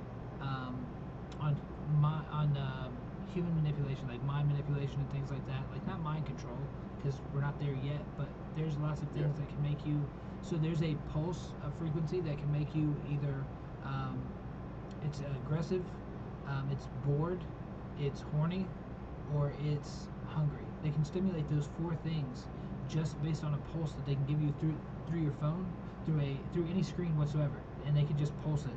And after a certain amount of time, you're going to be that thing. And it's like, what the fuck? Like, and we sit there, you know, how many hours you got on your phone this week?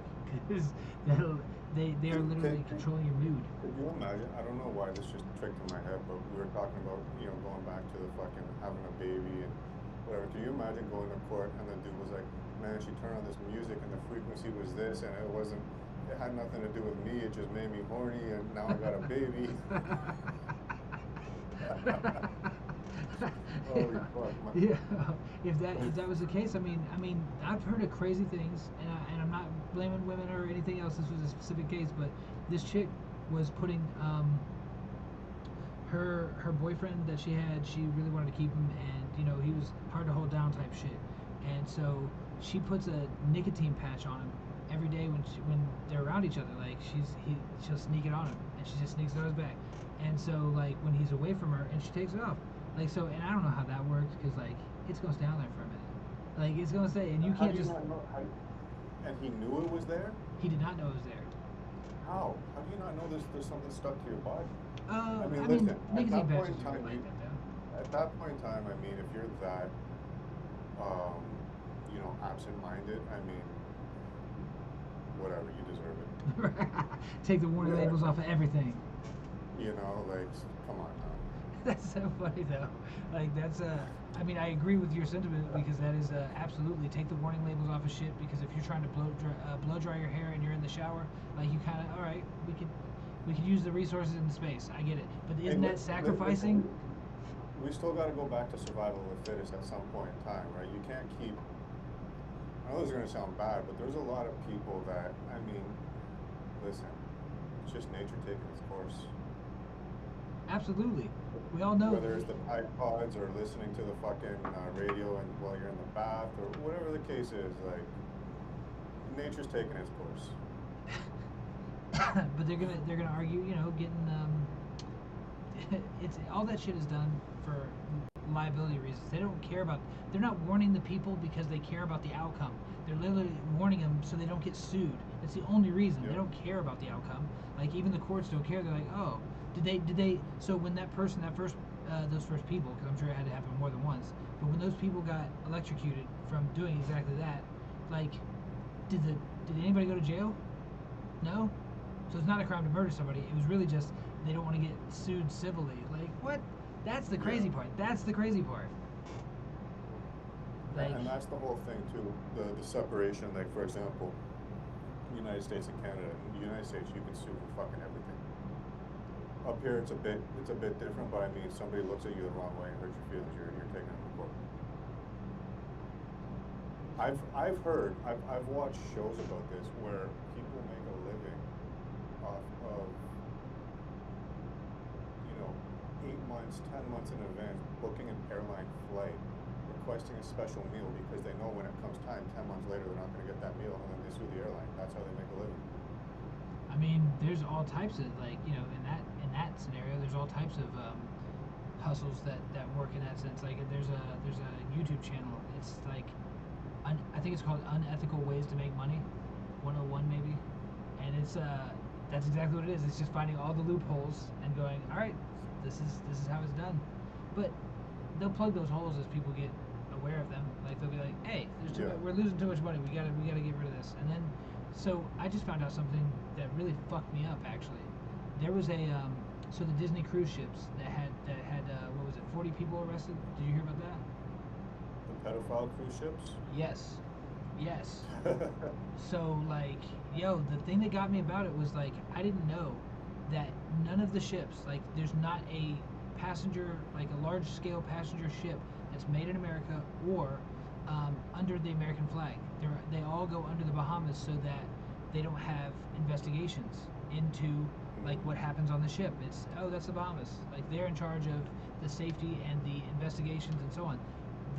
America has no jurisdiction on them, even though it's Americans. So, that shit's there's a good reason for that.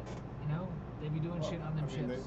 They follow the same lineage as like the shell companies and avoiding taxes, et cetera. It's and the thing is, right? This is what I think. If everybody could educate themselves, you could do what they do. Now I'm not talking about sacrificing people. I was like, I don't wanna. No, I'm not down with the sacrifice. But what I'm saying in terms of making money and avoiding paying money, you could do what they do. You just gotta learn the routes. I mean, yeah, but like, so do we want to pull the Trump card essentially and go? So everybody else is doing this tax thing where I made $1 billion that year and I paid $400 in tax, and so everybody else, they go, oh well, all you need is a tax guy, and so they stop paying taxes as well. Like, well, one, I fucking hate taxes, so I'm not really advocating taxes. What I'm saying is that they were asking him about it and why, you think that's right? You're a businessman, blah blah blah. This is how you run it. And he goes, look, if you guys change it, if you guys change the law, then sure, I'll abide by that. But as long as there's a loophole, like they're all doing it, so I'm gonna do it. That still hasn't been fixed. Yeah. And it's like, dude, that's on us though. That's on us. We And unfortunately, we're in a time where they've done a lot of illegal shit, and they're just changing the laws to make it legal, so that there's no repercussions later on when people find out what they were doing. Yep. And it's, listen, um, I could say it like this: when I had Prodigy's sister on the podcast, she pretty much summed it up like, listen, the system is the system. You're not going to change it. You just got to find ways to work around it. And that's all. That's really what we're all doing. We're trying to find ways to work around it and make it work. We're all scrambling for that crumb, I'm an idealist. Like I feel like, I hate to be an idealist because a lot of times it's to depart from reality. But like the thing is like, I just want it. I want the systems not to be the way they are, and the only way to do that is to go, all right, well, guys, we gotta start from scratch. How much chaos that causes and what kind of shit, that's another story. But like, I just don't feel like, going, you know what, fuck it, we can't change it, so we can't do anything about it. That's apathy, and I can't live in apathy. I have to live in this, the hope that we're gonna go, all right, this is fucked up. Like Italy just did it. Okay, so Italy, they decided that not paying taxes one year was not enough. Like they were like, no, we're not gonna do that because that's then we're individually and we're not a whole. They decided, and that's what they're doing right now. Actually, I think they just ended it, but it was 30 days. Nobody did anything, and when I say didn't do anything, they went and got their groceries. That was gonna set them up for a month, and then they didn't do anything. They didn't go to work. They didn't go to eat. They didn't go nothing. They stayed at home for 30 days, and because they were pretty much protesting the digital IDs.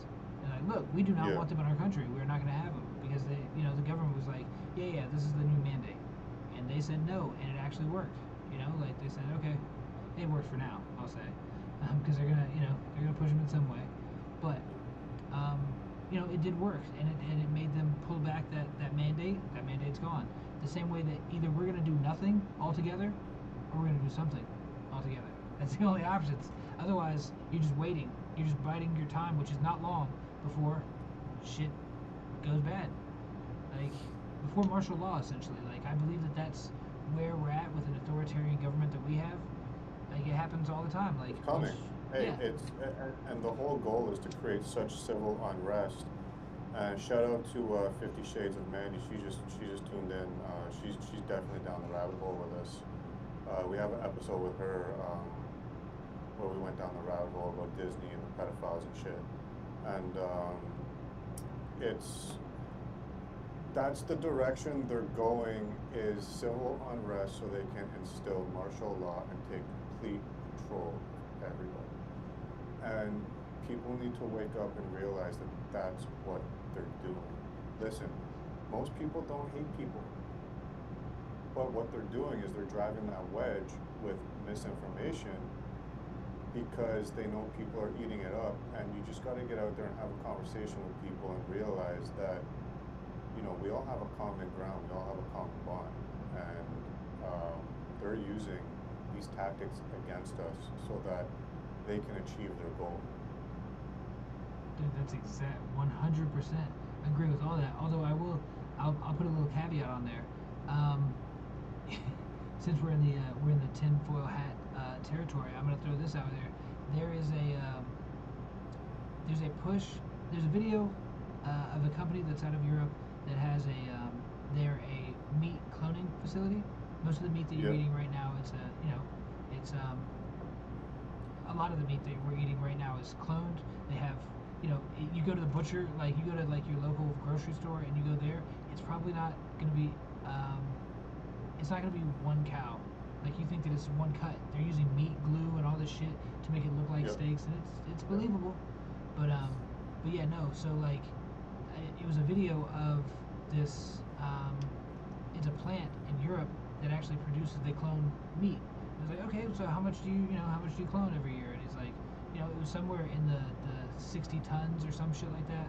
And then they go, so what kind of meat is it? Is it like a cow? Is it like pig? Is it a combination? He's like, well, it's human meat.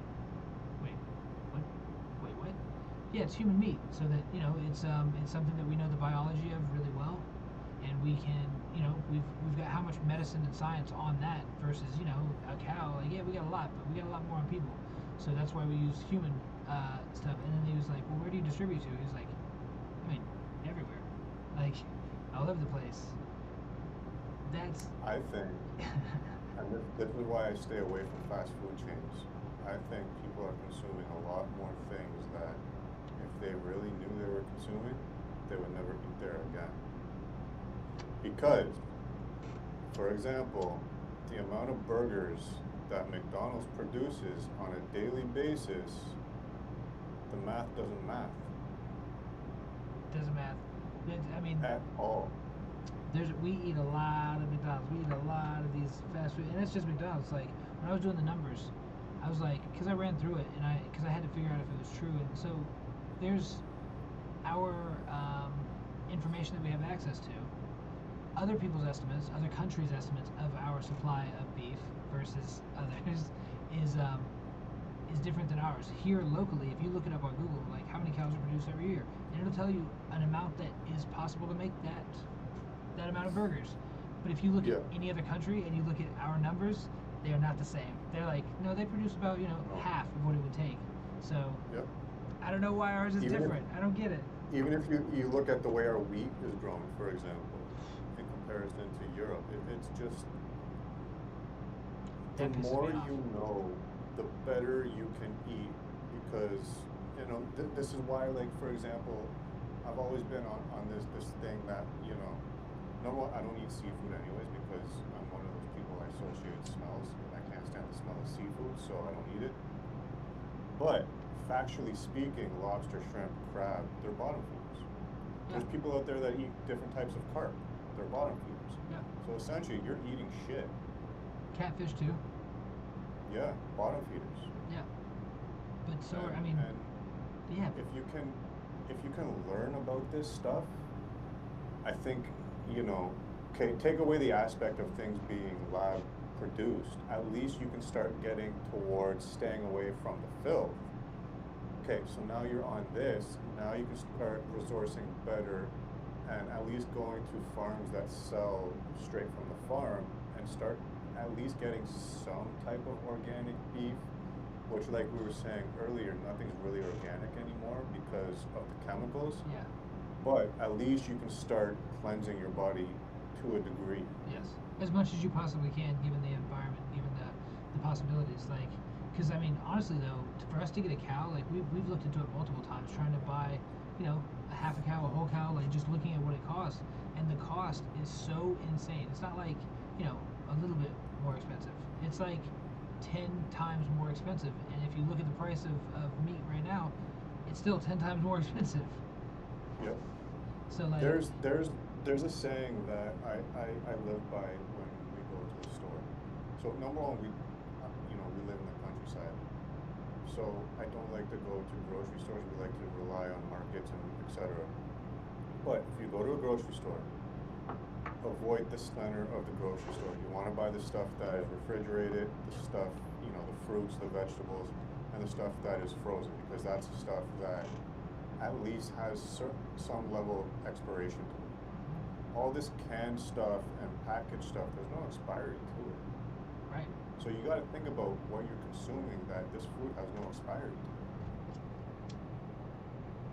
It's fucking crazy. It's just preservatives. What? It tastes good, and it's preservatives, man. Like, it's not addictive. They don't have food scientists that is their job, is to get people to, like, literally to trick people. Like, why are you gonna, like, to make that believable, that like Taco Bell, what was it? It was 40% meat that was actually in it, and the rest was like, yo, you're feeding what to people, and it's less than half of it. Like, legally, can you call that meat? Like, so the same thing though. My wife though, I will say this was one offshoot to that. My wife said she wanted to, like, I told her about all this, and I told her about that video that I had seen, and it's possible that there's human meat in the fast food, and she was like, okay, that sucks. was like, Yeah. you can still eat there? She was like, yeah. It's like, wait. If you really thought that you could eat it, and she's like, I mean, I'm not gonna not eat it until I know for sure, but until then, like, what do you want me to do? But, like, that's people. Doesn't matter. Like, and I think that is a representation of how most people will be when finding out, like, apathetic. It's like, what can I do? Like, I'm still gonna eat out, so, all right. Yeah, I prefer a different version of eating out, but you know that's Facts are the facts. you know that's the organic shit right there. But these people, okay, so it's not, it's more expensive to eat organically, and that's the thing, is that a lot of people can't afford it. And like right now, if you don't have a garden of some type, and I'm just being real, like if you don't have some type of fucking garden, like to grow just a minimal amount of food, you're very vulnerable to some very hard times that are right around the corner. Like they've still got the Strait of Hormuz closed. I don't know if doesn't seem like anybody's caring, because the longer that stays closed, the longer there will be a lack of food for that amount of time, probably multiplied. So have a garden, learn how to garden, you guys, and start them now. Even at that, you know, if you have your own garden, is it enough to last a full cycle? If you actually, like, you know, if you actually dedicate some time, it's learning it Now and doing it. again, you're in a different climate, right? We're up here, we got, let's say, max 6 months to get everything, you know, grown and harvest, and then after that, that's it. So, you know, if you garden, your best bet is to, you know, associate with other people that garden, so you can mass grow this and you can trade with some of that. Yeah. Which is going back to the old times, which is how they used to operate. It's the bartering system. That's how it should be. I mean, I'm not going to charge you for that unless everybody wants that, and then the commodity goes up. So then it's so they create. It just ends up creating currency again, though. Like that's the thing that's so funny about it, because it's like, hey, how many pigs are worth? How many potatoes are these pigs worth? I got 2 pigs. How many potatoes can I get? Like it becomes a game, like of when you say bartering, who's better at the trade. Yeah. And then there becomes, oh well, I'll owe you a little bit of this because like 1 pig isn't really worth that, you know, that potato, so I'll owe you this. How can we do it? Oh, here's a little symbol that says I owe you that amount. That's right.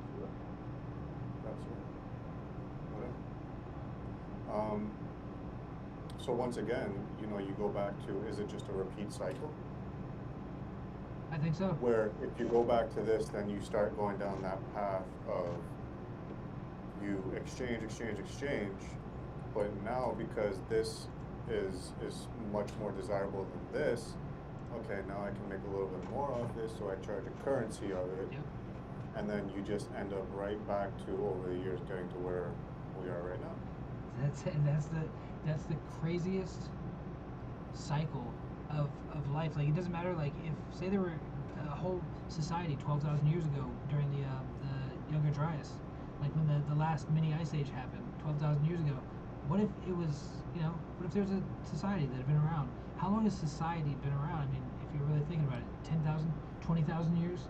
Okay, that's, what if a society made it to, you know, let's say 50,000 years, 100,000 years, like a whole society, the knowledge that we've acquired in this short period of time, I mean, again, it comes back to that thing. When they invent shit, they're going to say 2 things immediately. Can I fuck it? Or can I kill somebody with it? So, like, that's pretty much what's going to happen, is, like, we're going to find technology, like, that's greater than our knowledge. And I think that's what happened to societies all throughout. Like, there could have easily been, Mars could have been populated at one point. We would not possibly know. Like, it happened, you know, 5 million years ago. Nope. You know, unfortunately too, civilization took that a little too serious with can I fuck it, because they be fucking some shit that they should not be fucking. Yes, 100%. I'm gonna tell you a story. So, are you familiar with Top Gear? With who? Top Gear, the show Top Gear. You went super quiet again.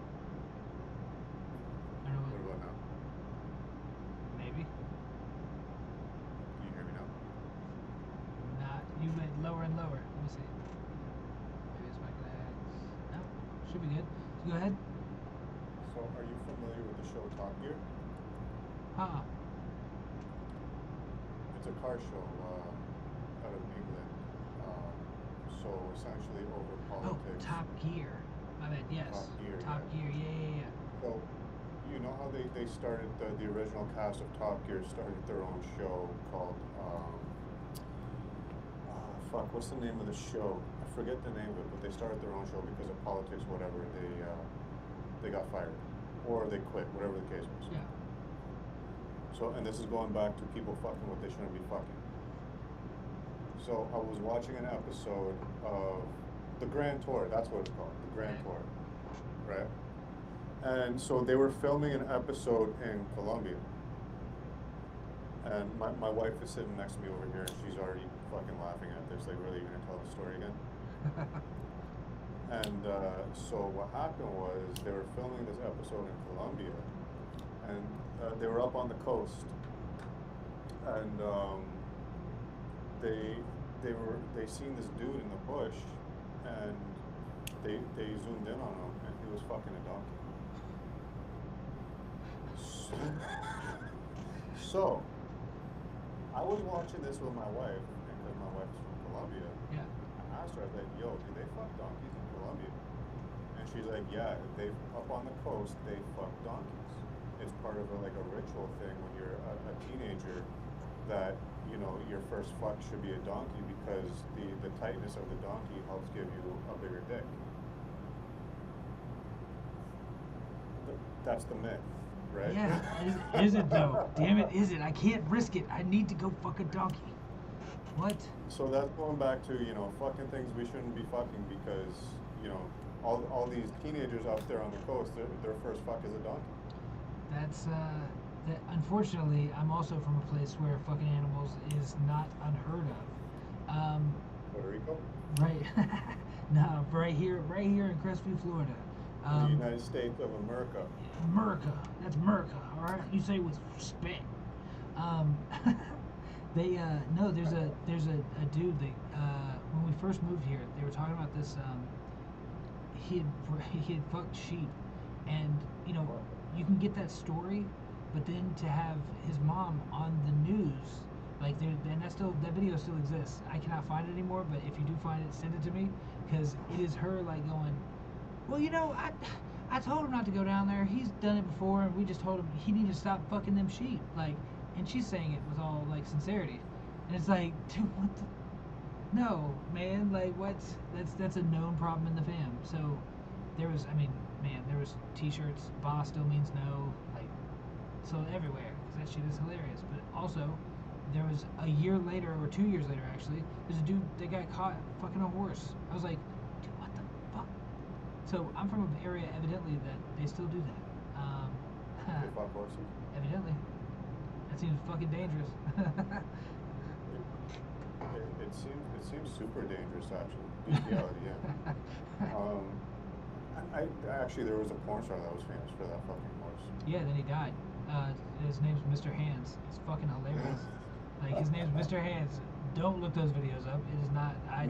There was a female. There was a female too. Oh, what? Why would you want to look that up on your phone? Don't do it. Don't do it. Because now we live in a time where if you look up one thing, that's all that pops That was that lesson. That's what I said. Some things you see, you can't unsee. Like, that's the lesson that when my son, I took him on a trip for his 18th birthday. I said, we can go anywhere you want to go in the country. We'll drive there. You know, we'll do whatever. And while we were on the trip or whatever, I said, is there anything that I said when you was growing up that, you know, like really stuck, and when it happened, you were like, yep, Dad said it was gonna be like this. And he goes, without even skipping a beat, like he didn't even have to think about it. He goes, some things you see you can't unsee. I was like, you ain't gotta say anything else to me, son, because I know that in the age of the internet, like, yo, your kids have access to being able to see anything, especially once they get to a certain age. Like you're not gonna tell a 16-year-old boy that he's not gonna figure out how to figure anything out. Like if you put parental locks or anything. So like, yeah, no, he said that, and he didn't even gotta say anything, because that's exactly why I told him it. That's what the context was perfect. Because like the internet, like when I was a kid, you know, the worst thing that you could see was like rotten.com, and it was like, you know, Yeah. it was like the people's like Kurt Cobain's autopsy photos, or crime scene photos, like things like that. Like you could see like death in some way. Some things that you see on the internet now, like you could see anybody do anything. Like I've got shit that's fucking, you know, seared in, and I wish it wasn't. Like I don't get creeped out very easily. I don't get, you know, like I can see a bunch of shit and it doesn't affect me in the, you know, it's fine. I'm not gonna lose sleep over it. Man, some of that shit, one specifically is like, you know, somebody getting skinned alive for real. No, Yeah. no, but that's available there, and that's some shit that you can't unsee. And it's like, dude, what the fuck? Like, You know what's fucked up when you go back to things you cannot see, and going back to like an early age. I remember when I was probably 9, 10 years old, the first time I actually seen somebody killed. Um, this lady, she was waiting at the bus stop, and she was outside the bus stop. So like, say you got the bus stop here, she was kind of standing right here, and a guy was driving. Apparently he was drunk. He went up on the fucking curb, hit her, and I seen all this happen. And 9 years old, 10 years old, like this fucking sticks in your head. And this is why I view things a lot differently. She was kind of laid out on the hood like this. The guy plowed through the whole bus stop with her on the hood, plowed into this massive fucking tree, and she was pinned between the tree and the car, dead. And to this day, if I go back to where I grew up, there's still a big fucking chunk of bark missing from that tree where she was plowed into the tree. And yeah, man, there's things that unfortunately in life people see certain things and you carry with you through the rest of your days.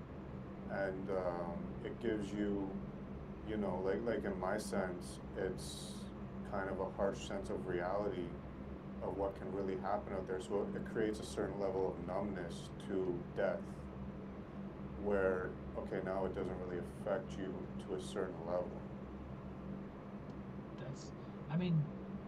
I was exposed pretty young just because of events. Like, and certain people, the hardest thing you've ever been through is the hardest thing you've ever been through, whether that's, the craziest of situations and circumstances to, the one in the Beverly Hills. It's like, yeah, they got my name wrong on my fucking coffee. Can you fucking believe this shit? Like, that's the worst thing that's happened to them in their fucking life, like it matters. But a lot of people at some point in their life, like just based on the numbers and the possibilities, the chances, are gonna see some shit they can't unsee. So going back to putting the wrong name on the cup of coffee, right? So do you remember maybe 5 years ago there was this drill rapper, this little white kid named Slim Jesus. Sounds familiar. Really fucking whack shit, like 100%. So Yeah. anyways, I went into a Starbucks on break, and they're okay. Can we get a name for the cup? I was like, Slim Jesus. They're like, we're not writing that down. I'm like, but I'm telling you the name, Slim Jesus. Just because I was just watching the video, I was laughing about it. So I was like, I'm gonna tell them the name. Like, we're not putting that down. I'm like, fuck you guys. Why not? Come on, man. Like, that shit is. Come on, I'm Slim.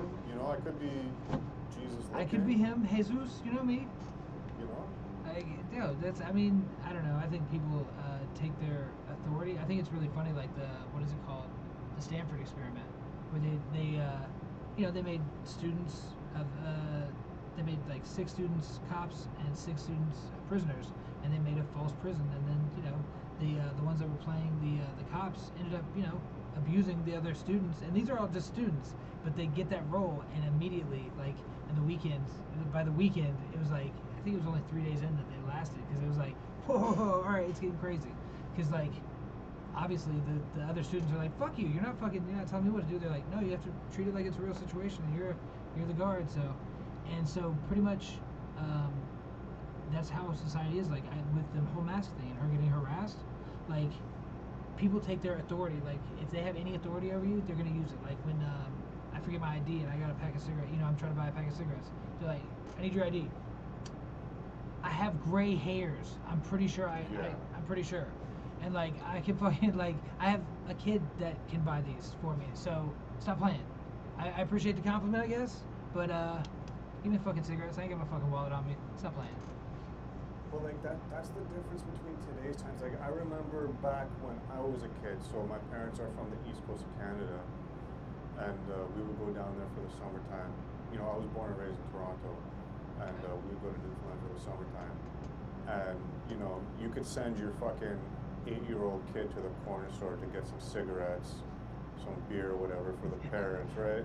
And it's like no harm, no foul. But now it's just everything is so by the fucking book that it's really created a very tense society, and that tension just shines through in every sense of the manner. That like people, you know, they need to fucking, you know, relax a little bit, stop being so uptight. Like not everything is more than what it seems. But that, not only that, but like just what authority do you think that you have over another human being when you're not like? I understand when somebody's actually doing something that is a problem, but that's not the same as like, shit. I mean, there's been a number of times, but I'm just gonna use the COVID thing. Like I was in Atlanta, like I'd gone to Atlanta for a concert that was happening, and I didn't even have a mask with me because like we didn't wear them in Florida, so like it wasn't a thing. Yeah. And I go there, and everywhere I went, they were like, "Did you have a mask?" No, I don't have one. Well, then you can't come in. Like you can't, obviously can't come in. I'm like, but it doesn't. You know the logic here, right? Like we've already gone over this. Nope, did not matter. You know, and that type of authority that you give people to say that they can't do anything, even strangers going up to your wife and going like saying anything, like, "What the fuck? Who the fuck are you?" Like, Yeah, just, exactly. Who the fuck do you think you are? And the whole thing is, when it comes to authority, people flex it on people that they feel that physically they can overcome. yeah. They never flex it upon people that they think like, okay, I don't think I'm gonna fare too well against them. You're not about to do that shit. You're about to go, yeah, nah, you know what? I don't think it's that big of a deal. Mind your own fucking business. That's yeah, it's fucking crazy. And you know how many situations I got into. So, you know, when it goes to the shots, no shots. Like, listen, I don't give a fuck. You took a shot, you didn't take a shot. That's your choice. I don't care. I'm not gonna judge you upon it. I got really good friends that took the shots. It doesn't fucking create anything different. But you know, so many people are like, oh, if you didn't take the shot, oh my god, I don't know if I can associate with you. And it really drove a fucking wedge for no fucking reason. People that were cool for fucking 30 years, now all of a sudden because you didn't stick a needle in your fucking arm, I can't associate with you. Yeah. It's fun, and so many times, like I never took the shit because I was like, listen, there's not enough to back up a reason why I should take it, so I'm not taking it. And I was pressed a lot, even for example with my work. Oh, you should really take a shot because the way things are going, unless you take the shot, you're not going to be able to work. I'm like, cool. I know how to build a shelter. I know how to hunt. I know how to fucking gut and kill an animal. I'm Right. good. There's nothing you can fucking take from me. And I think that that's what the human civilization is missing. If you could learn those survival skills, they can't really force anything upon you because you're going to know how to survive. What's the stat? Like 80% of the people, if shit really hit the fan, they'd be dead within a few weeks. Well, yeah, we got just the, you know, when it comes to just the freaking, when it comes to just the electricity. If the electricity is off for more than, if the electricity is off for more than 30 days, then we lose 80% of the populace. That's 30 days. That's 80% of us all dead because what? The food is gone in 6 days. The like all food that's possible if a group doesn't take the the store, which they will. Like, but if they don't, then you have 6 days of food that's going to be on the shelves. So then, what about when the water? Water pumps are not working, anything like that. Where are you getting your water from? You got a fresh water source somewhere near you? I have no idea. Well then, kind of fucked. Like. Yeah. All of those things, like it's so delicate, like, so that's one of the parts of the book as well is there's there's the conspiracies, and then there is just how fragile this civilization and humanity as a whole really is. Like, we are floating Well- through space, going how far, how fast. There's any number of like astrological, cosmological things that can happen. There's things that we can do ourselves. Like, it's 1,000 ways to die. Only the entire civilization, every single day. But like conspiracies are always typically rooted in some form of fact. Yes. Like, a And- lot of the and ones that we that's- consider conspiracies aren't even conspiracies. They're just, it's like, that's fucked up. That's a way of us saying it's Yeah. fucked up. It's real fucked up. So I got a question for you. Yeah. I seen a video the other day, and it was this woman from China, and statistically, the years and the governments I don't have correct, but essentially she was saying, so China at this point was, say, 500 million people, and then within 50 years of the new government with the one baby rule, apparently the population grew to like 5 point something billion. And she's like, mathematically, none of that makes sense. Where are all these people coming from? Because mathematically, at this point, you would have had, each woman would have had to have had, 4.7 to 5 point something kids. So let's just say 4 kids. With the one baby rule, mathematically, you can't reach that fucking whatever billion amount of people. Yeah. So, do you think that they're lying about population statistics? So, I haven't met 500 million people. I haven't met I've probably met or seen in my life, like, I've seen a fuck ton of people. I've seen 100,000 people in one place. But how many people have you actually seen? I don't know. How many do you know that wasn't a repeat? How many know, like, we don't know anything for sure, but we have to take some things and go, okay, like, it's a level of openness for me. So if you're 100% open to ideas and anything, then it's easy to change your mind. Essentially, you're like, oh yeah, okay, that's cool, and you'll go with almost anything.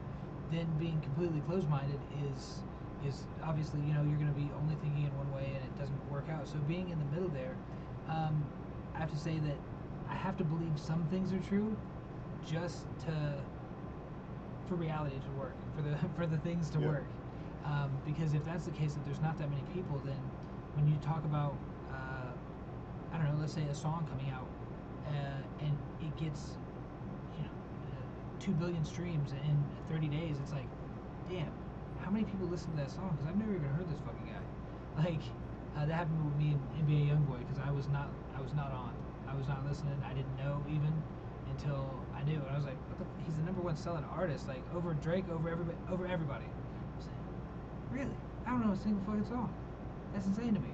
Same thing with, what was it, Bad Bunny. Like, I didn't, I'd heard some of his tracks, or I'd heard him featured on some shit, but I didn't look into him at all. Like, I didn't know. And then I look at how many times the songs have been done, like, played, and I'm like, either there's a small amount of people listening to that all day, every day, or there's that many people in the world, and of course now being less naive about how streaming works, and going, oh, because a lot of it's bots. I got you.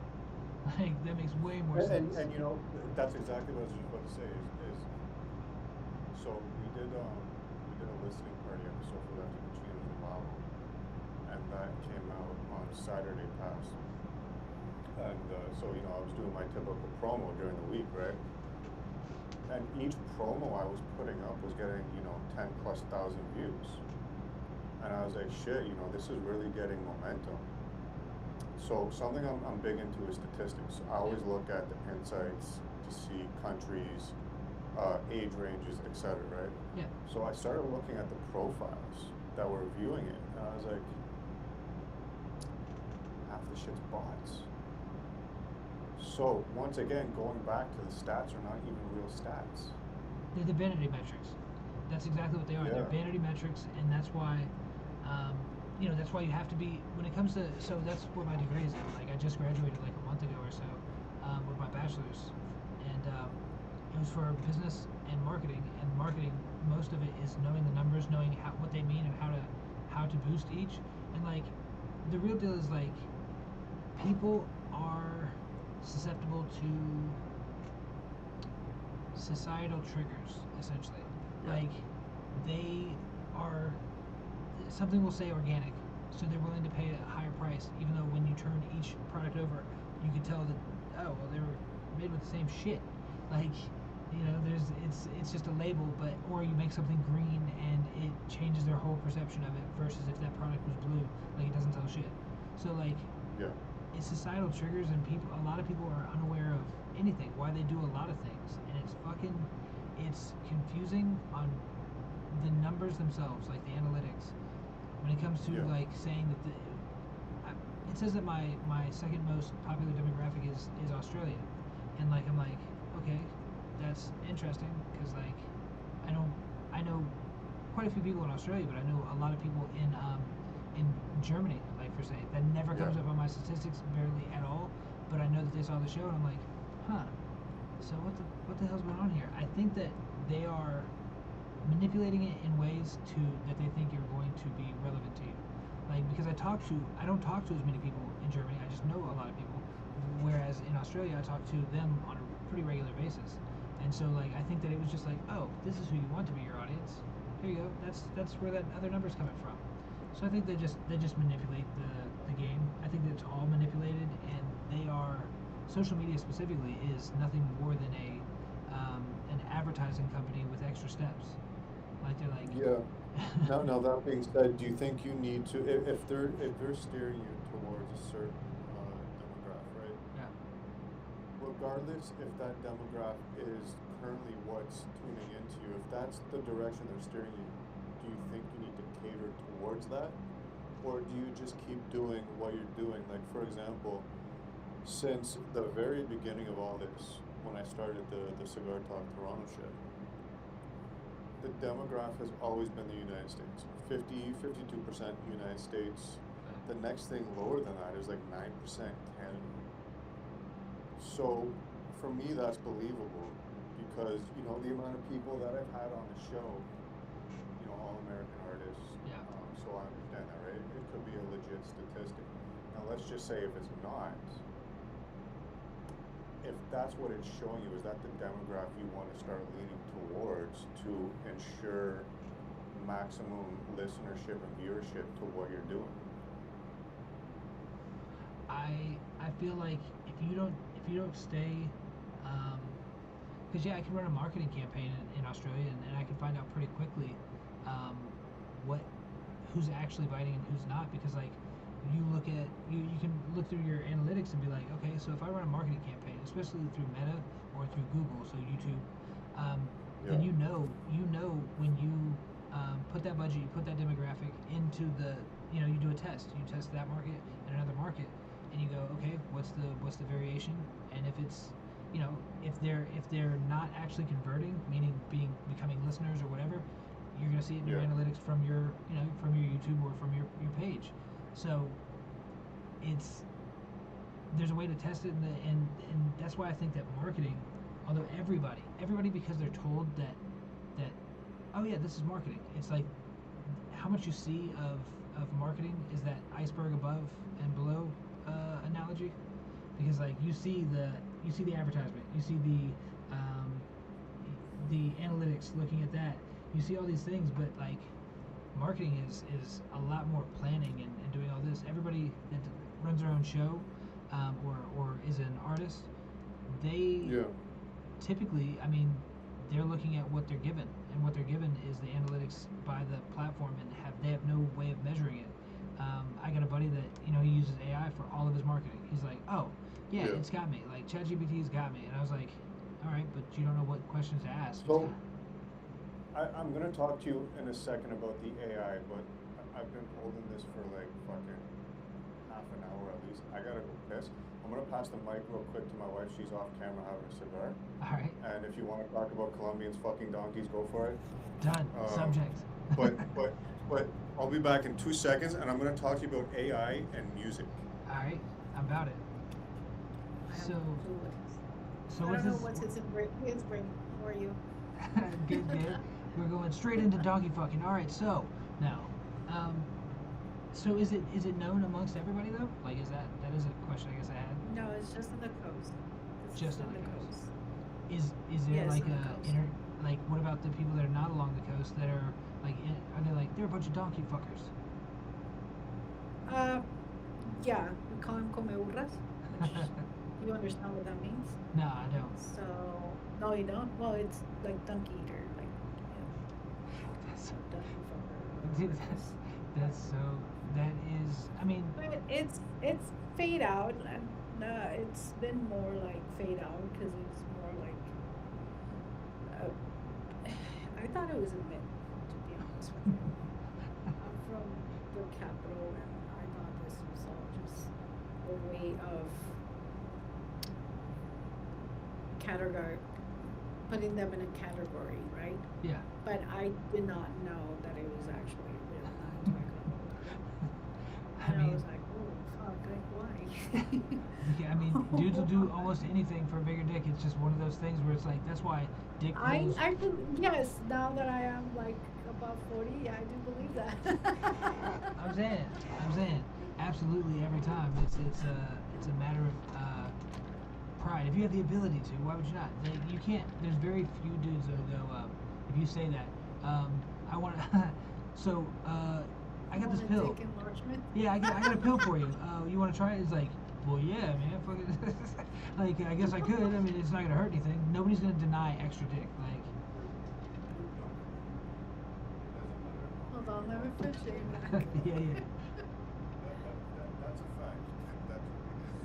It doesn't matter how, and the funny thing, there's been a lot of death from men trying to get enlargements. And again, it's going back to women like they'll be like, oh, if I could get some extra tit, and mine are big enough, I'm okay with that. But with dudes, it doesn't matter how big you are. If you can get extra dick, you're taking it. Absolutely, every single time. Every single time. It's just the way it is. Like, Yep. it's not gonna hurt anything, right? Right? All right. Well, yeah. And it's just, there's a whole industry based around it. I mean, like, even if you don't, it just hit that. Like, I don't know if it was the marketing. Like, they just hit every single thing. Like, emails back in the day. That's all it was fucking. It's like, yo, I didn't look anything about this up. I've never clicked on an ad or an email or said anything about it. Yet still. So it had to be a big enough thing for them to go, hey, you send 1,000 emails, or you send 100,000 emails out, you're gonna get some bites. Yeah. It's like we had back in the day. One of our scams was, did you win the lottery? You won the lottery in Nigeria, and what was it? A Nigerian prince. He just needs they're gonna transfer you the money, but they gotta make sure it's a good bank account. So like, you send your bank information over here, and we'll make sure everything's just right. People fall for some shit though. You know what's funny is I don't know. I watch a lot of random shit on YouTube. Recently I've been watching. So there's a lot of those scams out coming from India, right? And fucking they'll send the emails and fucking it's like Geek Squad, whatever, and they'll get into your accounts, whatever. So I've been watching a lot of videos of hackers hacking the scammers and taking all their fucking money and shit like that. Yes. And I don't know why I started watching that shit recently, but I did, and it's just like, I don't know, I fall asleep to that shit. Yes, absolutely. I do the service. Like, I do my community service through whenever they call my phone, I will sit there and just like I will fuck with them for as long as possible. Like, as long as possible. I will keep them on the phone as long as possible, just to fuck with them. Like, the longer they're talking to me, the less they're talking to some random old person. So like, I'll just fuck with them. Like, I love just randomly taking the phone and be like, hey, so blah blah blah, whatever their hustle is, whatever they say, it's like, all right, yeah. Well, I don't actually need the health insurance, but my brother does. Oh, really? Okay. So I just go and like put the phone down, make some sounds in the background, pick it back up. AI and music. So I'm gonna tell you a story. The past few months I've connected with somebody. He's out of Queensbridge, and he's part of the Mob Deep Infamous Mob clique, right? And unfortunately, he got locked up. He's been in for about 24 years now. And he started making music from, he's locked up in Attica, so he started making music from his cell, right? So essentially what he does is, he's not R. Kelly, you know, you don't got millions of dollars, you can fucking put all this shit together, right? Yeah. So what he does is he essentially, you know, I guess, you know, records his lyrics through the phone, and then they use AI Yep. to refine it and everything like that. Now, shout out to Ariel B. He's I just posted one of his tracks on my page. Go check that out. He, you know, in that sense, I understand AI and music, right?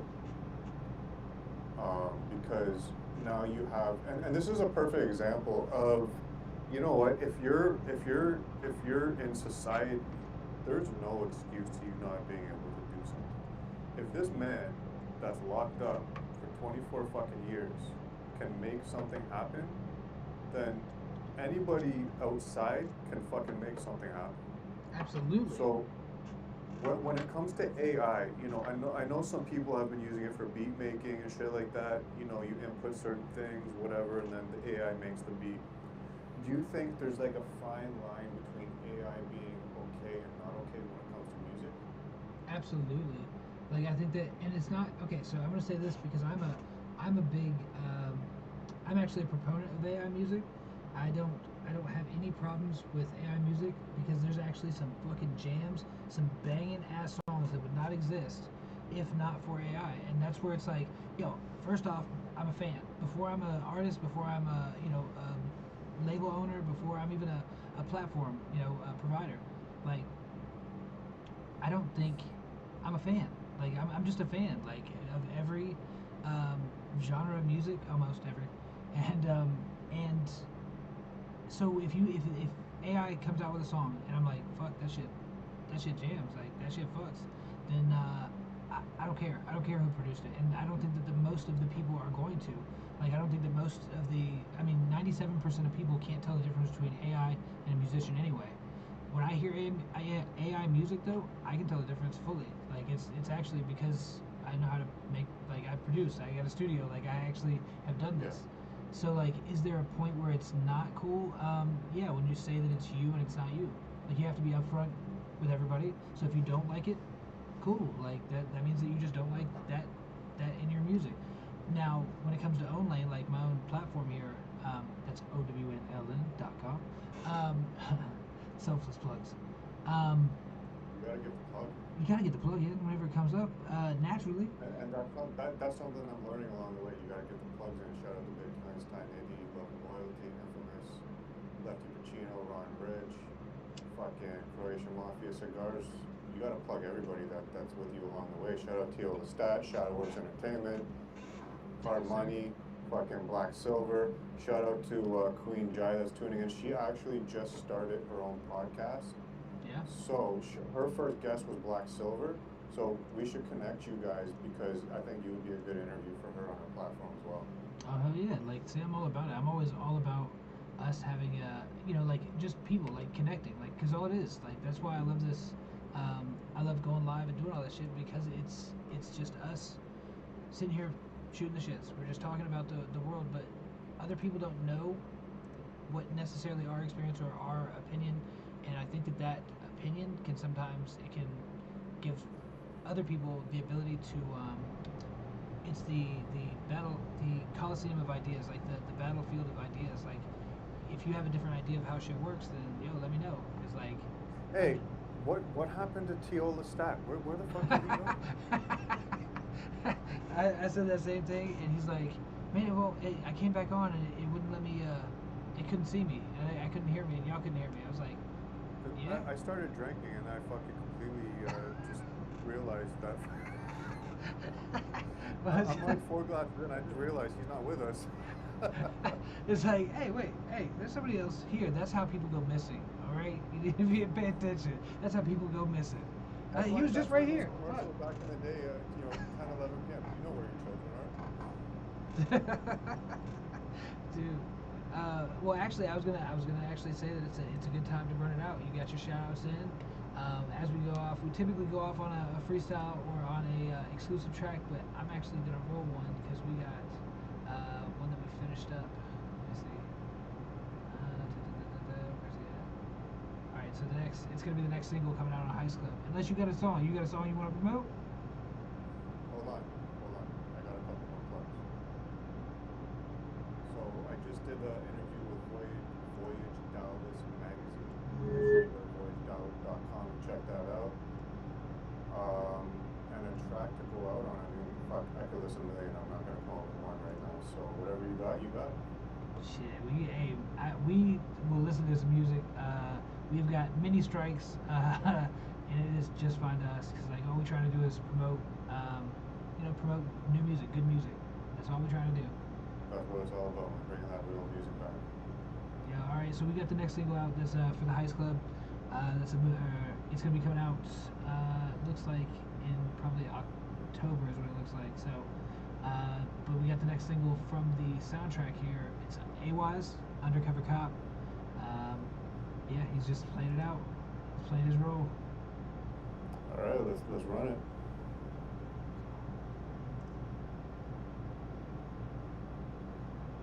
It's running.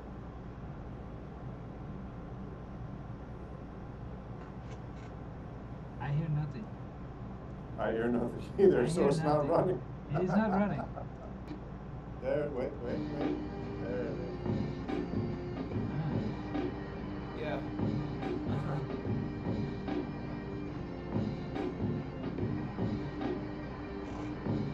First off, this is just a job to provide for my family. I'm part of this heist to try and minimize the casualties. This is bad, you see, they all involved with some killers. They rob another dispensary, not some drug dealers. So these cats are always out for blood, they really love their drama.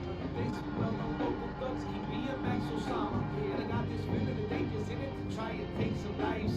The ultra-violent types, they bringing guns, they bringing knives. I mean, wise, y'all, and I'm deep undercover. I'm an undercover cop, and this the crew that killed my brother. There's a dirty cop involved, Officer Peacekeeper gonna be mad at me. I'm sure that he'll remember me. We met at the academy. The tragedy will happen if I don't intervene. And I got a weather wire, man, this job ain't for the weak. Now I'm back up on the scene, and ain't nobody stopping me. Everybody freeze, this is armed robbery. You gotta do what you gotta do in a day's work. Freezes is a heist to get that pay dirt. You gotta do what you gotta do in a day's work. Freezes is a heist to get that pay dirt. Look, Shadow wall me in on this, and I would hate to kill him too. But at the end of the day, you gotta do what you gotta do.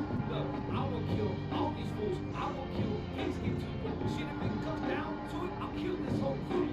I'm an undercover cop, bitch. I will do my thing, and I ain't scared of shit. I'm in the world's biggest game. My crew got my back, and we got all the information. We taking the survivors back for questions at the station for probation. You're about to do some time in fucking prison. This is gonna be bad if it goes how I envision. The system got them twisted, and if they don't stand a chance, I got my pistol in my hand, bitch. Now it's time to dance. Come on, you gotta do what you gotta do. In the day's work, yeah. Freezes is a heist to get that pay dirt. You gotta do what you gotta do in a day's work. Freezes is a heist to get that pay dirt. You gotta do what you gotta do in a day's work. Come on, freezes is a heist to get that pay dirt. You gotta do what you gotta do in a day's work. Let's go. Freezes is a heist to get that pay dirt. Sing it. Please be with me as these devils try to tempt me. If you're with me, then who can be against me? Please be with me as these devils try to tempt me, man. Hey, man. Do what? Do we get to talk about that, or is that it? Yeah. That's That was dope. Yeah, I like that. I was feeling that. Yeah, AWISE is he's a skilled musician. He's probably live more than anybody I know. As a working musician, like that man's every weekend, during the week multiple times throughout the Panhandle over here, like just working, that's his vocation. He's like, yo, music is gonna be my thing. That's what I'm doing. So let's go. Friday night, Saturday night. So send them my way, man. Let's put them on the podcast. Let's get them on the radio, and fucking let's do some work, man. Let's network and keep the rise going. See, I'm about it. I'm always about it. I know he's about it. Like that's one of the. And the you know ones. what? I this week I've done a couple podcasts where I've been a guest, and I really appreciate people putting me on the platform, and I fucking enjoy this now. Let's do it again for sure. Yo. I love sitting down, just fucking talking shit, talking real life shit, and I'm down for whenever you are. Yeah, man, it's a good conversation. It's like I said, people with like-minded people moving, in the same direction at the same time. Like, it's just good to talk to people and be able to express like whatever the hell's on the mind. Cause like it's interesting. Like we're similar-minded, and a lot of people that I talk to are pretty much the ones that come on the show. I've never met anybody, maybe one, that was like, it was a difficult conversation. Everybody's like. And I think that most people are probably like that. We just don't spend the time doing it. That's something I've gathered from the amount of artists that I've had on the show is we're all kind of on the same trajectory in how we view life, the way we want things to be, and that's something that I take serious in terms of being able to put that out there, because if we all have those conversations with people, we'll find out, most people are not here and here, they're kind of in here, and that's where we gotta really unite people and start to change the fucking reality of the life we're living. 100%. That is the perfect thing to go out on. Yo, again, we shooting the shits. We got Cigar Talk Toronto Saturday nights. What time? Tell me where to find Saturday it. night, 10 p.m. The Block 105. So you go to www.theblock105.com, or you can download the Live 365 app. You can tune in on the Block Radio on there. Also, the video versions go up on YouTube, Cigar Talk _Toronto, and go back because we have an episode with yourself, Teal Lestat, as well, The Rabbit Hole, which was a real dope episode, man. I loved the trajectory we went on that one, man. And any chance I get to talk shit about the government, I'm down for it. Right? Yo, anytime, every time. Appreciate your time. We Audi 5000. If you'll just stay on for just a second, I'm gonna end the live here, and then we'll go after setting. All right. Peace.